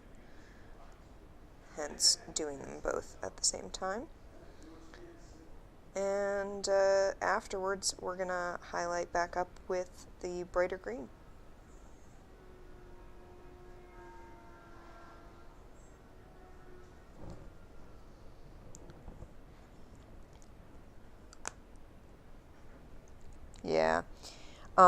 You can water down washes, but you want to make sure you use fresh water for it, otherwise you have paint residue, which has happened to me a couple of times where I didn't think it was going to be that big a deal, and it turned out it really was that big a deal. Especially if you've been working with a lot of light colors, you can end up with a lot of like white residue.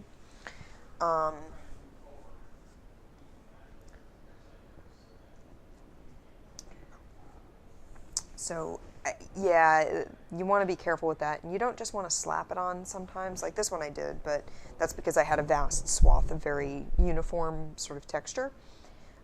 If you're doing something that requires a little more finesse, like for her, I wasn't just slapping it on, I was really directing it, her sleeves. Because I didn't want to bring all of the color down too far.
Nice.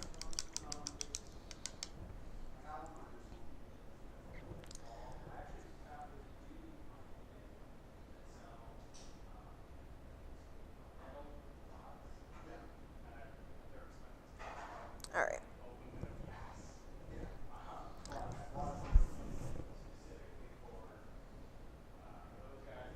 We're going to let him sit over here for now because he's not part of this set.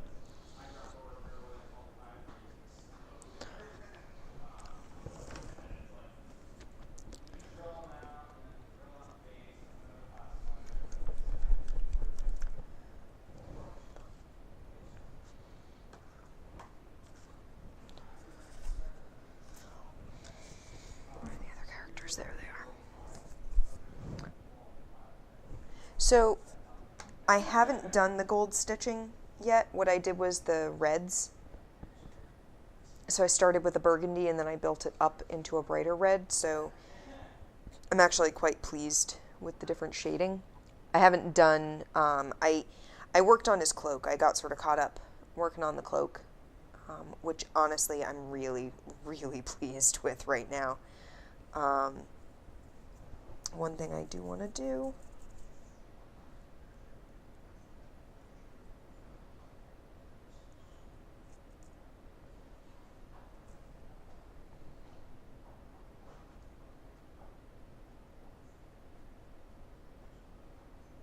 I am putting the barest hint of a metallic dry brush on it.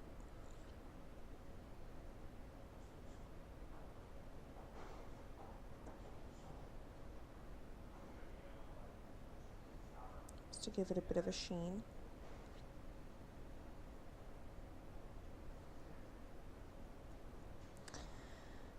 And we're going to go back over it eventually with this bright jade green so that we have all the little bits of feather. But for now we're going to take a break on him. And we're going to work on Talia. Talia is one of the original characters created for the game.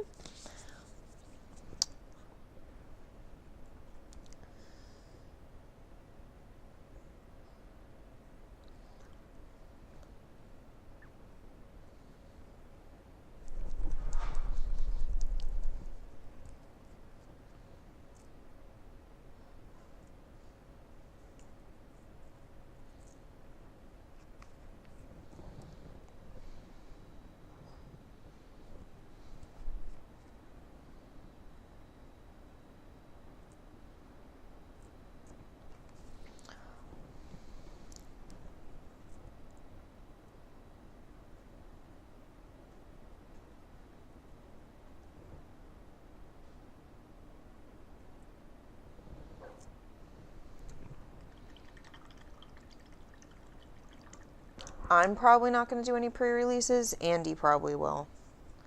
I don't like playing Magic with Magic players anymore. Magic players kind of suck sometimes, and I don't want to deal with them.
I don't love this particular skin tone. I'm not thrilled with it. Yeah.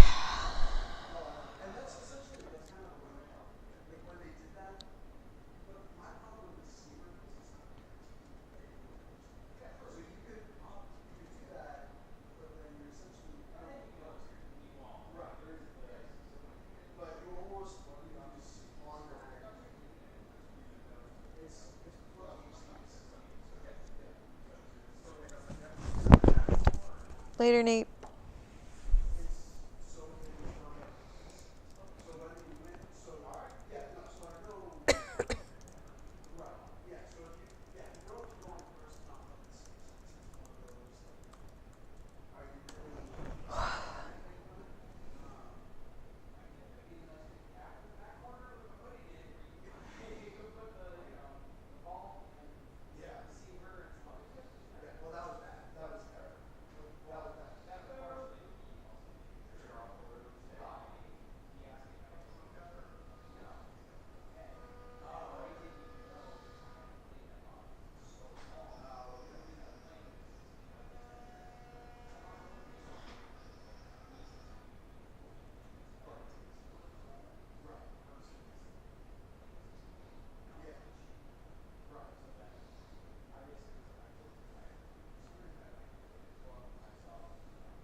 So here's my problem right now with Talia, and I'm going to have to paint in a fix for this, and I'm annoyed about it.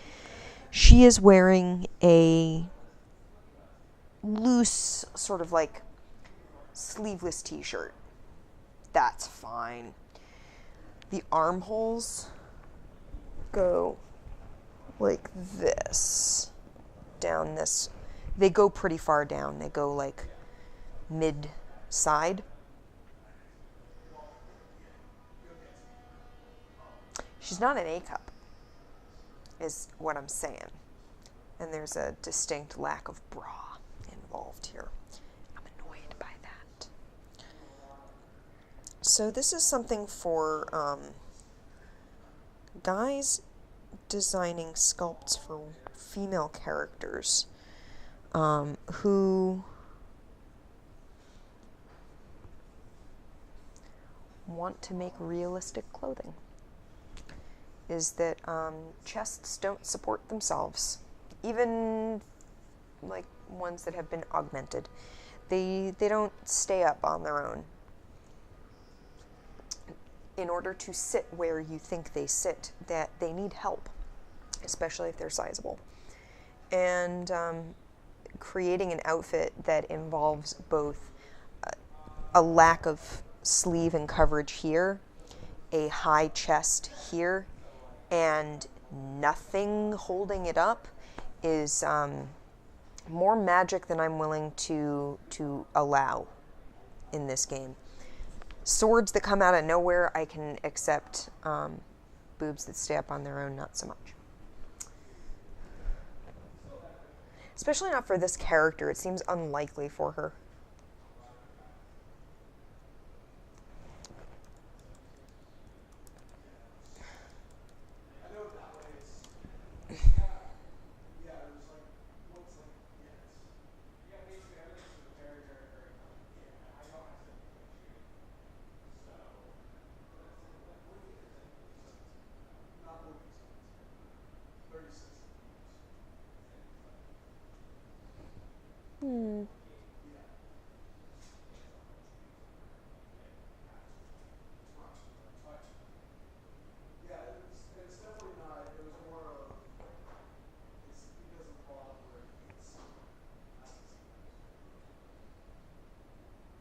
Yeah, she definitely needs a darker skin tone than I'm using. So let's see what we can find here.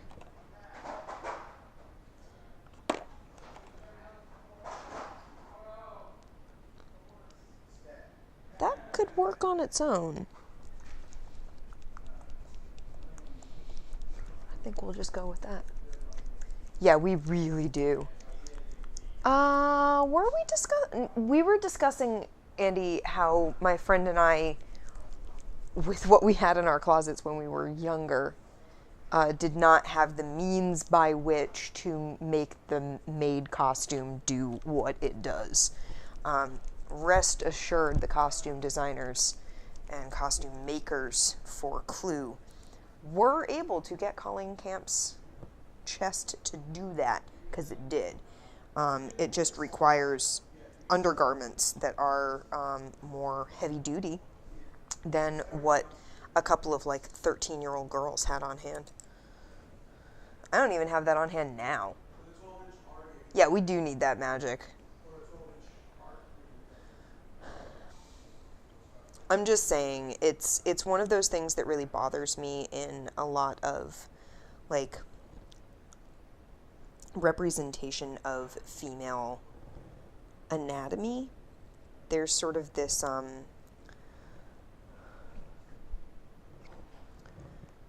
this assumption that they just sort of sit there. They don't. God, if only, right? There are women who have enough weight in the front that their bras will basically make permanent grooves in their shoulders from holding up that weight. I am lucky enough not to be one of them, but that's,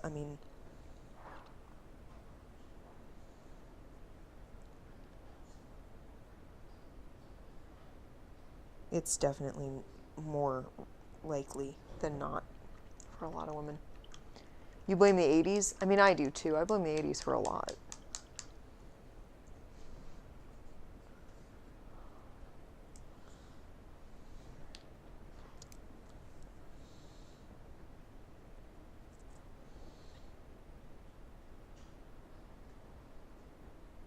I'm still not in love with this skin tone.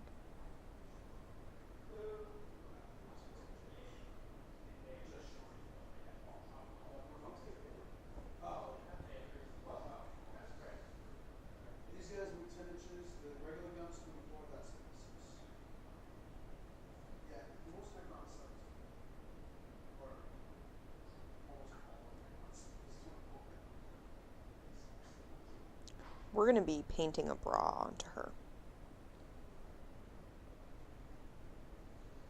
I assure you of that.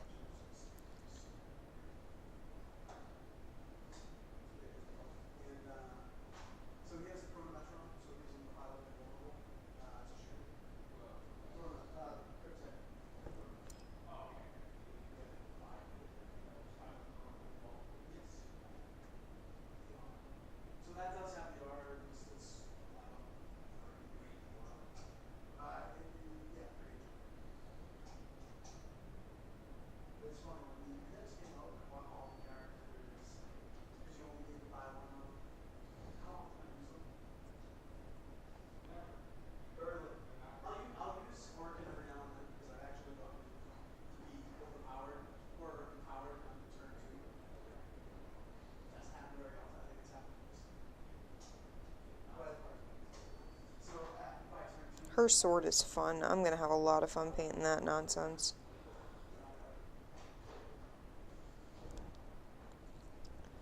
This skin tone isn't as bad as I thought it was. It's actually going on a lot better than it looked just wet on the palette. I'm definitely going to want to do some detail work on her though.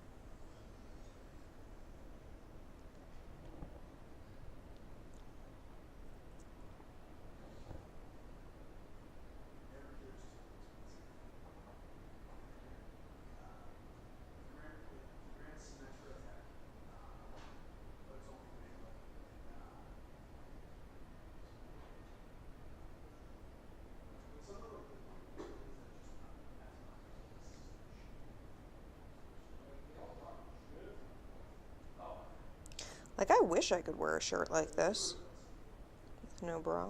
That'd be great. God, that'd be so comfy. Oh my god. If only.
I'm probably going to finish up in a little bit.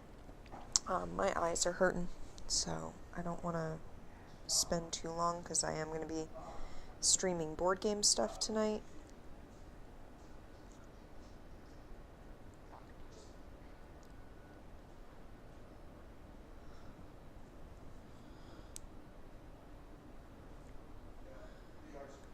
So I know she's supposed to be like bare midriff sort of thing going on right here.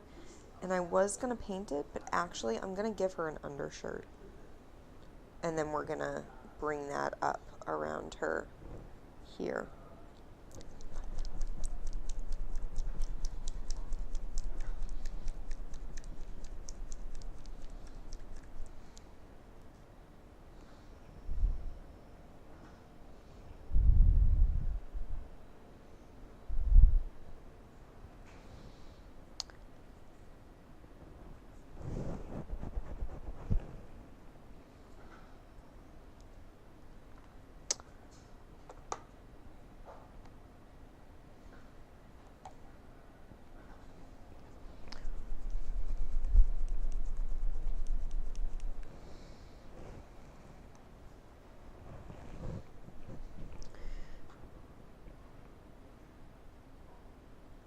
She's definitely wearing like a dark green shirt. And I want to give her like brown cargo pants. So we'll give her a gray undershirt.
No signal, huh? Hey, Andy.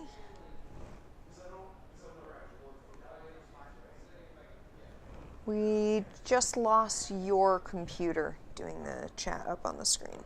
So, I don't know what's up with that. But I'm going to be finishing up soon anyway. So...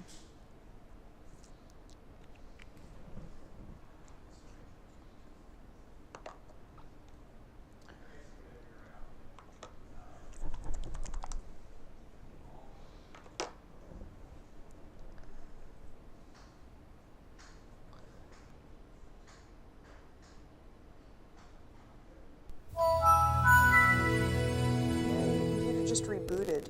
That's cool.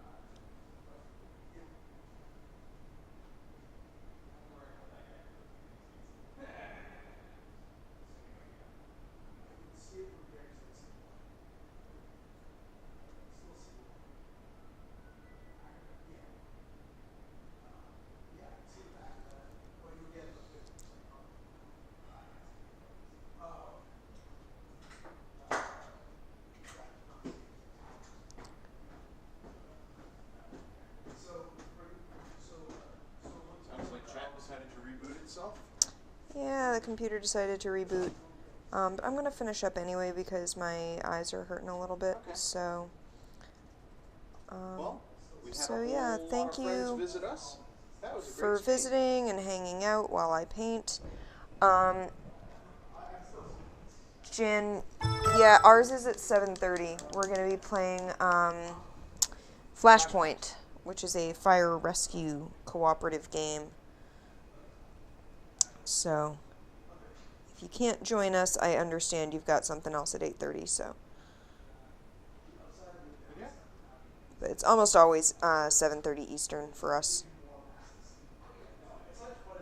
Thank you, everybody, for joining us. Yeah, and I will see you probably next week on Saturday. Well, we'll see folks tonight. Well, we'll see folks tonight, but anyone who can't join us tonight, I will see you then. Yeah. Bye, everybody. Bye.